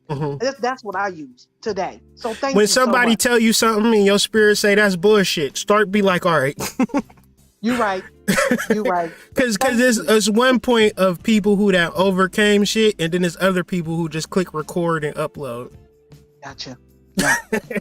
Yep. You for real. Yeah. That's just the facts. It's easy for me to get on YouTube and hit upload and go live and just start talking about a whole bunch of shit that I don't know and a whole bunch of shit that people think I know, and I could just keep running with it. It's a whole different thing when I say, no, I've actually healed myself from severe trauma, from severe PTSD, from severe hormonal imbalances, and I don't know if I was able to do it without nature. Got you. So I being just, persistent in the charging up. My wife can bear witness. Our healing is us getting in our fucking car and just walking and talking. Sometimes we wasn't even talking. We were just walking. That's tight. I love that. And just kind of absorbing the energy. But we would not be here. Y'all the stuff. You and Spirit Doula. Of course. Shout out to the Spirit Doula. For real. For real. So thank you. And tell your wife she's great as well. I've been seeing her with her herbs and everything. And I'm order some things from her as well in regards to my situation. For sure. And talk to her. Just send me a DM on IG or email me at hoodmystic@gmail.com, and she'll help you out. She'll talk to you. And this is what her expertise is. So I'm just kind of flim-flamming and scamming, but she'll be the one that'll help you for real, for real. Great. Well, I'm going to send it to you by way of email because I'm a little ignorant to this. Okay, hoodmystic@gmail.com. And cool, just email me your phone number or however you want us to get in contact with you. Good deal. Thank you. No problem. Bye-bye. Bye-bye.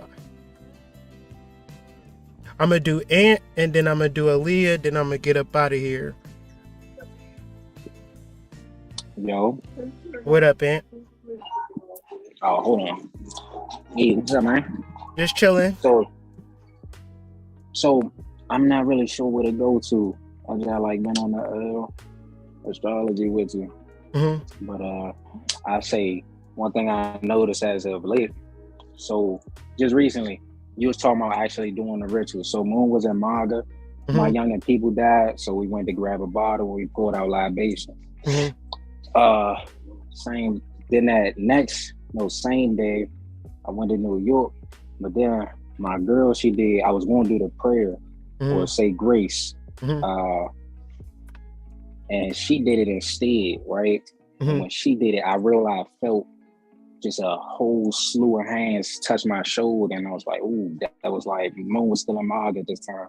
I know Maga has to do with the ancestors, so pouring out libations that like I started feeling that, but keep going.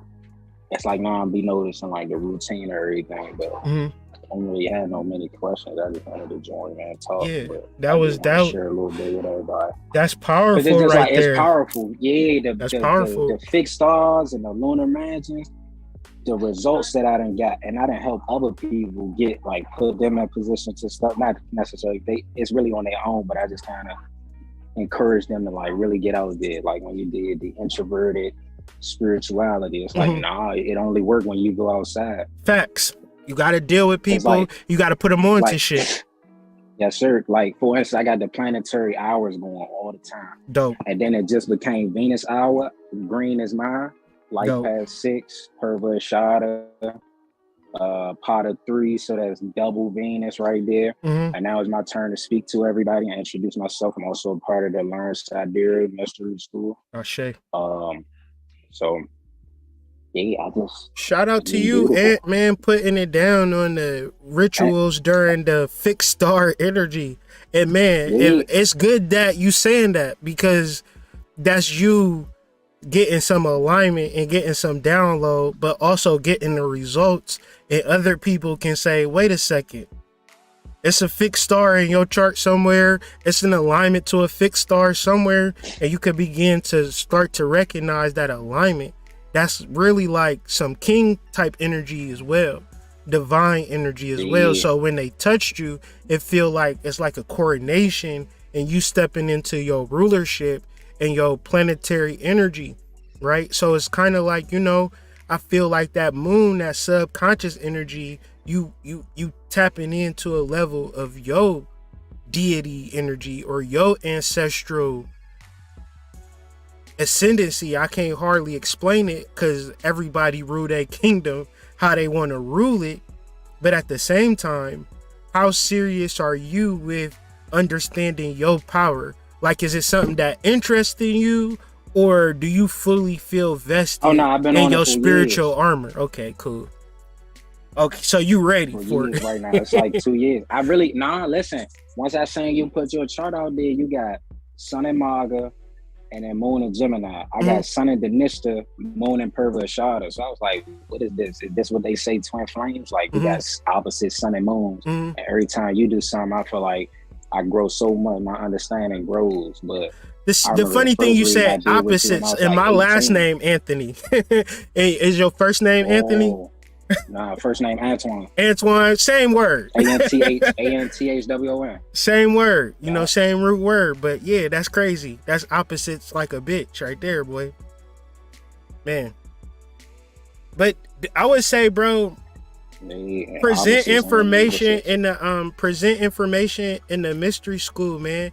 Don't be a stranger, and stand on your celestial downloads, man, because I'm interested in how you think and how you process, right? Because when you present information such as I did a ritual with the moon and Maga, I feel like, damn, we need to crystallize that. That need to be something that the tribe need to be understanding. And I don't want to be the one always presenting shit, because it's like, motherfuckers get tired of me. So it's like you might miss some crucial information when I say all of that to say, be vocal and spread this energy. You know what I'm saying? And I want to just see you putting shit down and putting shit forward and getting used to it regardless. Like, not even like if it's good or bad or if it's right or wrong, just more or less of you expressing your divine energy. Because it's not like things happen out of chance and things happen in coincidences. Everything is based upon of what you do and what you committed to. So ultimately, figure out what you committed to in reference to the spiritual community versus what you're going to put out, and be consistent in that and stand in that. Because I'm telling you, it's going to be beautiful when you get to sit back and look at your sculpture like, oh shit, I really created this. I had an intention to create it and I just created it. That shit going to be far out. And I really do see that for you.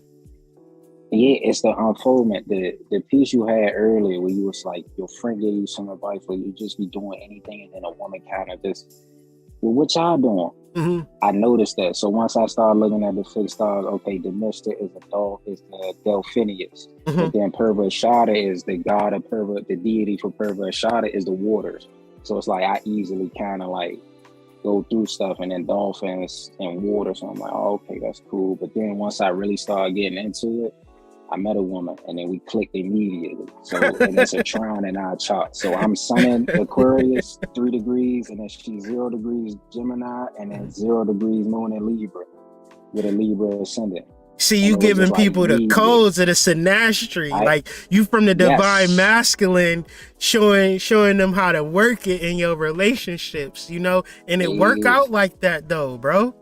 But it's like, you know, you could really blew my mind. You could be like in relationships right now and not examining the chart and feeling like, you know, you in a good situation, bad situation. But once you start looking at that chart, like me and my wife's synastry chart, it's like, damn, ain't no way we shouldn't have been together. Like, you know what I'm saying? Like, we are aligned. And when you got a grand trine with a divine feminine, it's like already there. But the thing about trines is that they need a catalyst. They usually get kicked off with a kite, right? So if there is no kite, you got to be cognizant to say, we got to start this shit going because we don't have no catalyst. We got a perfect thing, and perfection is hard for us to conceptualize without duality. However, a grand trine offers no duality. So it's like, I seen the gift in our relationship, and it didn't take for her to cheat on me. It didn't take on, you know, the cops to come. We just seen the beauty in our relationship and acted towards it from a beautiful space with no friction and no drama. Perfection, where it's like far reaching for most of us, but when you study a chart and have your perspective, it's easy to bring that about in real life. So I'm very much like super proud of you and just really trying to see the downloads and the information that you bring forth based upon your sincerity of understanding. Because it's like you listening, but I can hear in your voice that you do your own research and get your own downloads. And if you ever listen to me, that's all I ever wanted for human beings and spiritual beings tuning in and tapping into this information. Get your own downloads, and you be doing that. So that's really a big thing for me, bro. Keep it up. Yeah.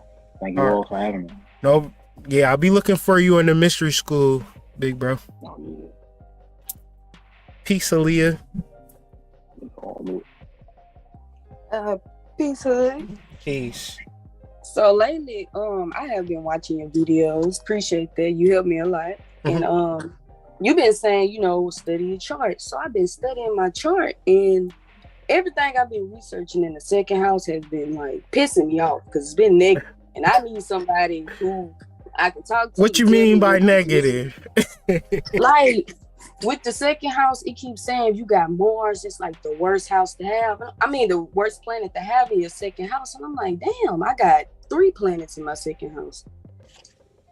I got Jupiter, Saturn, and Mars, and it was like Saturn and Mars, like the 2 worst to have. And I was like, damn, ain't nothing good about having these planets. What constellation? Ooh, I ain't that advanced yet. I mean, what sign rather? Mars and Saturn. Aries. Aries. Yes, sir. So Aries. Jupiter, Mars, and Saturn and Aries in your second house. So you create your own pathway. You don't really look for nobody to give you nothing, and you follow your own. You beat to your own drum. Yes, sir. So is that bad? No, but see, that gets looked at as bad where I'm at. Yeah. People always try to be like, oh, you think you know everything. Oh, you always trying to. You think too far outside the box. I'm like, well, damn, I can't just be me. So that would be in other areas of your chart. Your second house, what's in your first house? Anything? Ooh, Pisces. What Oh, my planets? son, sorry. Your sun is in your first house. Mm-hmm. Okay, so generally that is your soul fucking with you when people tell you stuff in reference to negative energy. What I'm saying is you a favored soul. You got favorable energy. If you standing next to somebody, it might rain on them and they be like, damn, why is it raining on me and it's sun shining on you? Like, so you gotta, like, your sun is in Pisces, so you can see in the storm, which for most people they avoid the storm altogether. So part of your chart and part of your understanding is looking at it holistically, where your second house, if you pick apart each point, is like a bad thing.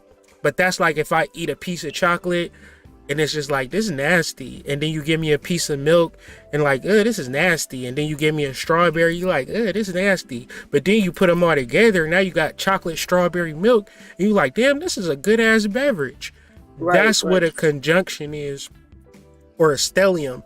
And another thing about conjunctions and stelliums in your chart is that you're unique. So whenever you, a stellium is a group of planets in a sign or in a house. Bunched together.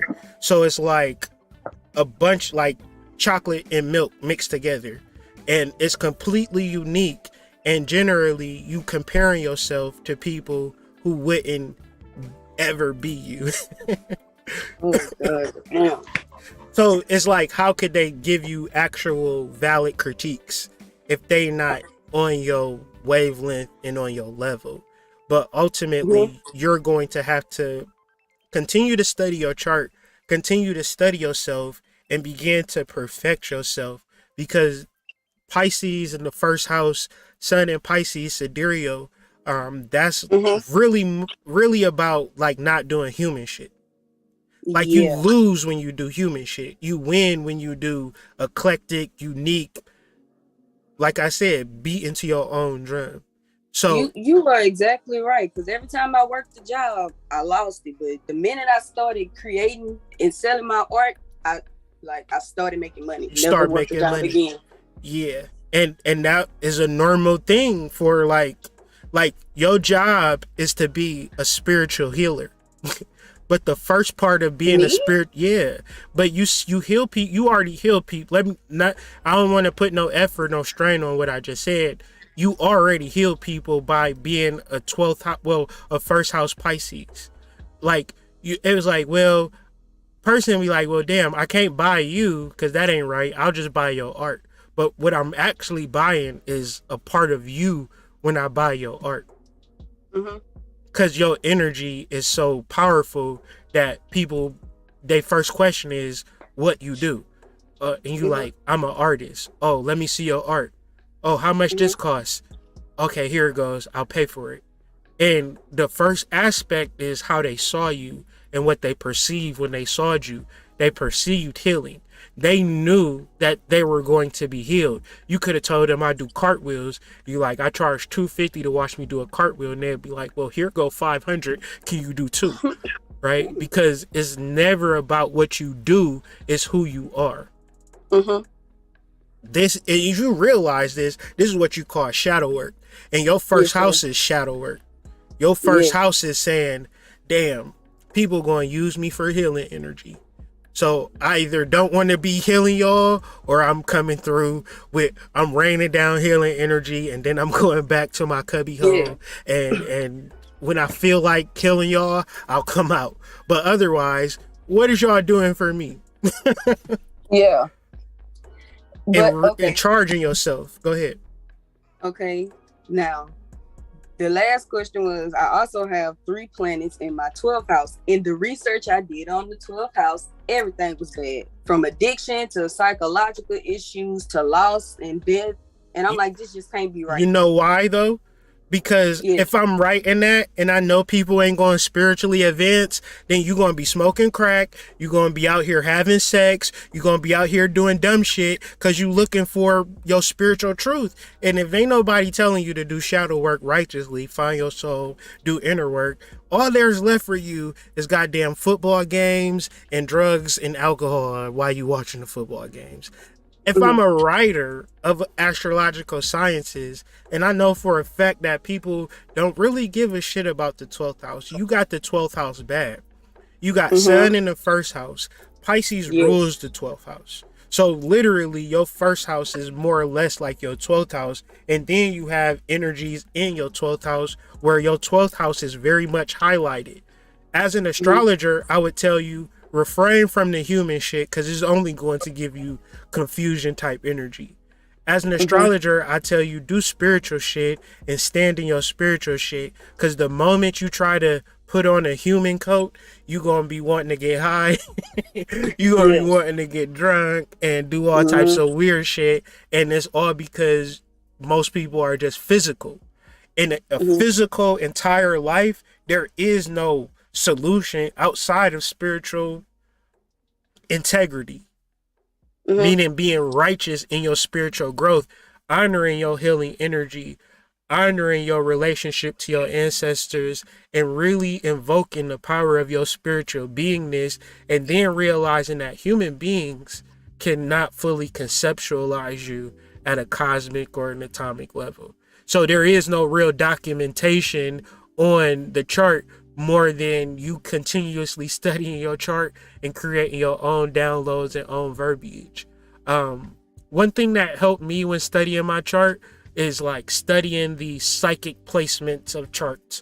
And for real, that really opened me up because I was like you studying my chart and they'd be like, such and such is me, you ain't gonna get no ass for the whole year. And I just be like, damn, how am I just going I just like, what the fuck? So generally I started reading like psychic placements, and then they was talking about like Neptune in the third house, like a spiritual communicator. And I'm like, that shit opened me up. You know what I'm saying? So I say keep looking and reference and keep studying.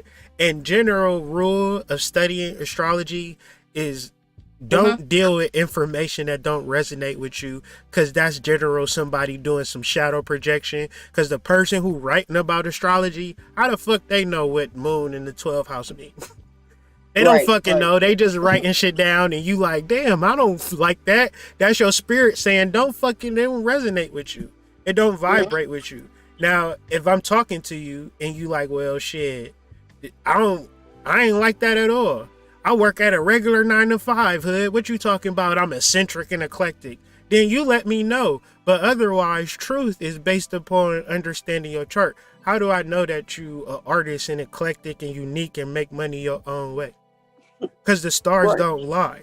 You got to begin to understand these aspects outside of motherfuckers lying. And that's the hard work. That's the hard work. For real. All right. Okay, cause I'm gonna leave you alone after this. The last one is for real, man. I mean, your name Aaliyah, so I gotta kind of answer every single question. Feel you like you got that working to your advantage too. But I'm gonna shut up and let you ask me another question. My third and fourth house is empty. Can't find any information on that. Yeah, because these are shadow work areas, communication and home, and like. Not really feeling like, damn, what is this house shit that people talking about? I don't get it. It don't resonate with me. And you kind of got to put a little bit more effort into the ideal housing situation, and then communication, shadow work area for you, where like from my perspective, you got a lot of gifts in the art of communicating, but not having planets there, you probably can get a sense of it, but ultimately you probably don't say shit most of the time. You let your work, you let your energy and your intentions do the talking for you, when sometimes you're going to have to, I mean, this is in a place of balance, in a place of kind of really doing work, where you just got to say, all right, I'm normally not communicating, but I need to work on that. Especially in relationships, especially in intimate settings with masculine energy, third and fourth house energy, not being able to communicate, not being able to understand the housing dynamics. You feel, I gave an example of like being in a goddamn rowboat next to a goddamn cruise ship. You feel out of place when it comes to normal human shit. which you actually should, because you are extraterrestrial, and it's like, if you dumb yourself down, you will be removing your alien technology. So it's kind of like learning how to develop unique communication styles that work for you, and also unique housing situations. So things such as like what's the word, downsizing or fluid living, or I don't know, just figuring out that place for you where you like, this housing situation is comfortable, and your friend like, well, I paid $3,000 for my 1-bedroom apartment, and you like, girl, that's really horrible for you. It's but ridiculous. I thought of something else different that's working personally for me, independent if you got kids or not. Like if you don't got kids, or if you don't got kids, or you can really be a little bit more adventurous and a little bit more like, I wouldn't say risk and like negative risk, but risk in challenging yourself to expand on how you can actually live. It could be like some real estate benefits from thinking outside of the box, where you like own property that you could just pull up to, but then run like Airbnbs on the side where you can make money off them properties but still live in them. But that's because you did shadow work in that area, and you didn't just say, let me just pay a $15 million on rent. You really put the work and effort. So not having planets and houses is a good thing if you put effort to that particular house and what that particular house means. It's like a wild card. Sometimes planets and houses, it give you kind of like a strict way of how you got to operate, because that's kind of like how planetary influences are. But no planets is kind of like a wild card. It's called unaspected, and it's a good thing. So I actually been sabotaging myself with communication, like not talking. And like, cause when I talk to people, I tend to get angry or like upset fast. Cause it's like, why are you so dumb? Like, why are you easily following? Why you blindly listen to him? Like, come on. Yeah, it's one level of conversing with people is healing people and aiding people. The next level, which is going to be difficult, is trying to find people that relate to you. You really going to have to see like your species. Like, I know that sounds crazy, but it's like a lion trying to fuck with a bear, and it's like, well, I'm talking to this bear in lion language and they don't get it, and it's like, because it's a fucking bear, you got to get you a lion to which he can actually understand your fucking love language.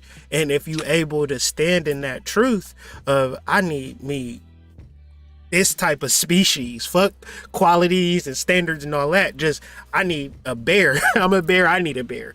Like that type of energy where you could not try to force it and compromise. And it gets very easy when you are able to kind of really tap into your feminine energy in the most sincerest of ways, where you could communicate very honestly first off, and generally you could either wean a dude out, or a dude be like, damn, I was looking for a lion too, shit, I was out here feeling like wasn't no more lions out here, now here you go, thank you, like, you know, I thought you was just a regular girl. You like, but you communicating like, this is the type of person I am. This is, but ultimately it's going to be, it sounds trivial, but like when it's all said and done 5 years from now, and you get into your like relationship with your person, you'll be like, damn, that shit was easy. I didn't even realize that it wasn't a point of like something was happening.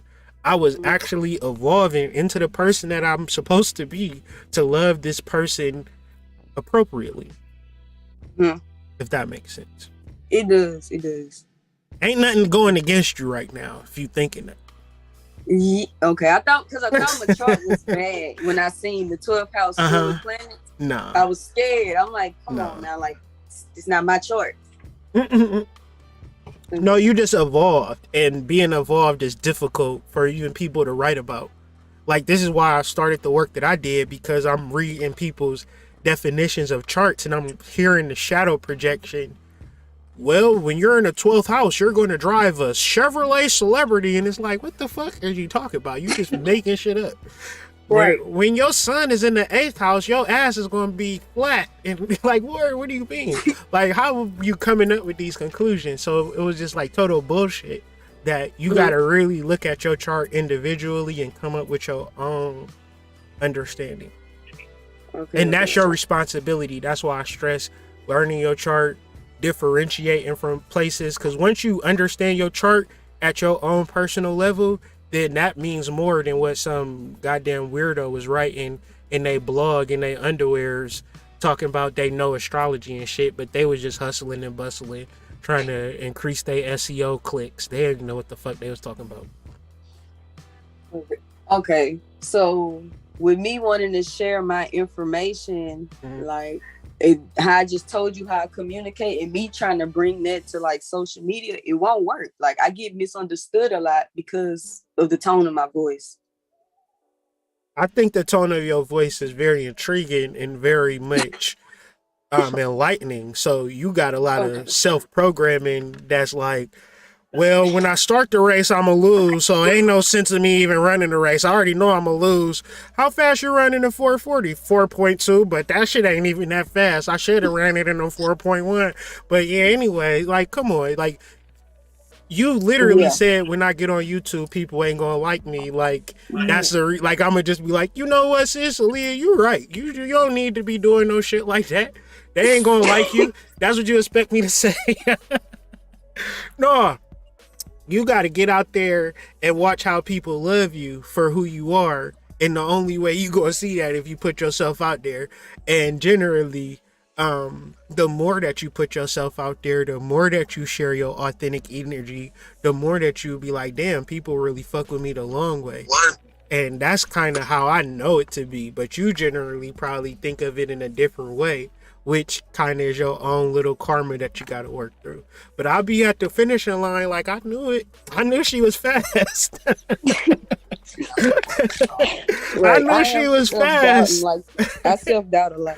And that's on you. You feel me? That don't got shit to do with how accomplished and how well your life is going to turn out to be. It's mainly resulted in the lies that you tell yourself. But I say that out of love. Right? There's no truth in you not being successful and you being well received. There ain't no truth. Like, the truth is you will be successful, you will be well received, people do love you. It's just generally you tell yourself that people don't. So it's like, damn girl, you look fine. I don't look that good. Okay, if you say so. Well, I'm just saying, I just see you looking bad. Well, no, see, my makeup ain't perfect today. It's like a little smudge over here. You don't see it, but I'm hiding it. Like, you just coming up with all of these rules as to why you ain't the shit. And it's like, come on now. As many times as people going to say it to you, everybody lying all of a sudden. Like, you seen strangers like, damn girl, who is you? And you like, it ain't what you think it is. And it's like, what you mean? I ain't who you think I am. Like, how? No, I think you are. I think you don't.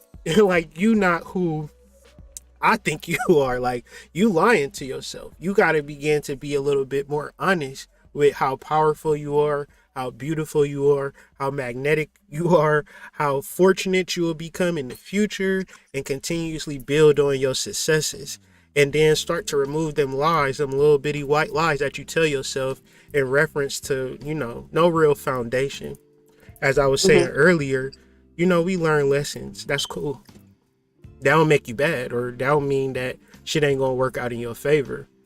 If you said, shit, I'm about to be successful out this bitch, I'm about to go hard, I'm about to keep my nose down for a year, and I'll just look up and see how much shit I got going on for myself, you'll be looking at money, subscribers, supporters, all types of shit. Because all you did was say, damn, I'm about to be successful this year. I'm about to really just be successful. Fuck it. Not successful. I just use that as a key term for pinpointing your goals and tasks and all this shit that you want to accomplish. But your disposition and your overall viewpoint of yourself is all the fuck that you need. And I don't even know what you look like. I ain't never seen you, but I can guarantee you that you a smoker and you out here like leaving trails of smoke behind you. Yes. But you don't be really feeling that way and kind of pumping yourself up like that. But your energy already just let me know. Like, your energy, I don't need to see you. Like, and that's what, I'm just a person that's impressionable. You leave this impression on everybody. You just don't realize it, but this is the lesson of life. You can't beat yourself up. Because even if I am boosting you up, your beat up game is going to beat you right back down. So you got to begin to start supporting yourself internally with positive energy. And stop beating yourself up. Stop doubting yourself. Because it's not a truth. Something that you're telling yourself to feel better about whatever it is that you're doing, but you can do and have whatever you want. You just gotta kind of just say it. It sounds simple, but don't do human shit though. Don't do human shit. Tune in and tap in with your antennas and get them downloads, and you know, it's like your creativity is something that I would just be doing all the time. Like your creativity is like this center of like perfection that you know, keep working it, keep bringing it. Do a piece of art every day for 365 days and then don't look back. Okay. So thank you. I appreciate it. I'll be looking forward for more feedback from you, Aaliyah. Email me or whenever if you need to talk or whatever. Okay. I really appreciate it. You just opened up a lot of shadows. For sure. I'm happy that you reached out and we can have this conversation because, you know, your energy is so strong and so powerful that shit. I'm happy that we was able to have this conversation. I hope that you was filled up with truth and you was able to use that as fuel to empower your life for the best possible outcome for yourself, because I only see the best for you. Thank you. I really appreciate it. No problem. Okay. You have a nice evening. You too, Aaliyah. Talk to you soon.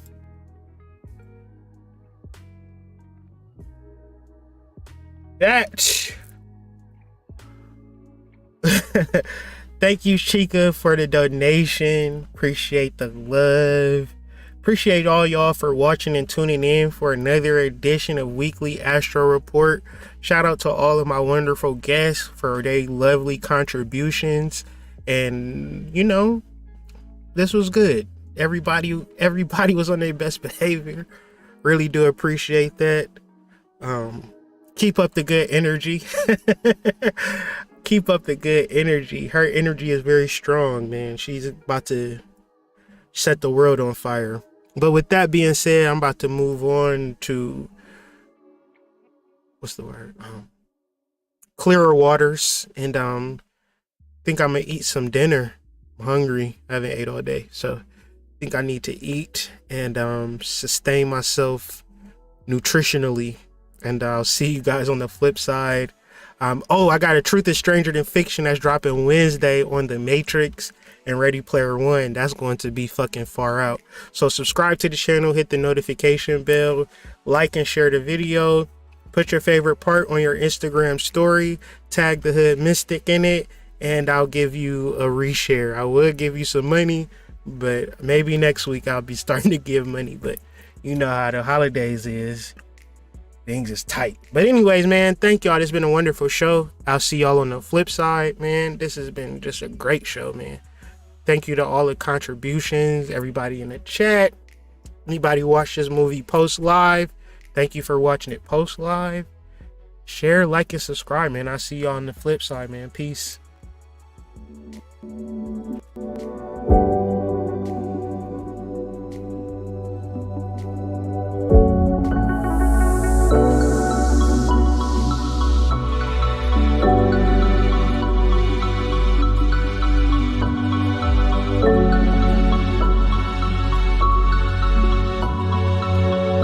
Talking about she look like Janet Jackson. Oh, no, she didn't go there. Yeah, bitch got out of the car looking more like Freddie Jackson. Who car's that? I don't know. I don't know who car that is. Hey, see if she got a friend. Who's that girl Smokey's talking to? Some girl he hooked up with. She's a big one.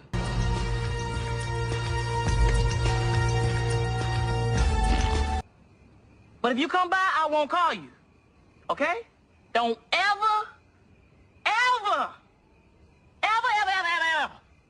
come by here. Okay?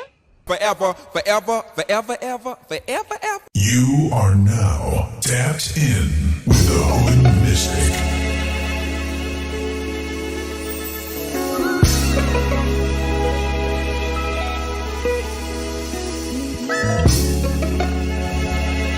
Your favorite astrologer's favorite astrologer.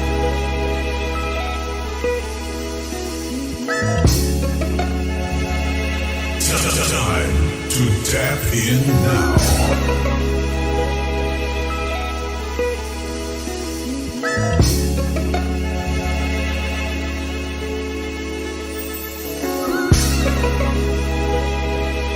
You are now tapped in.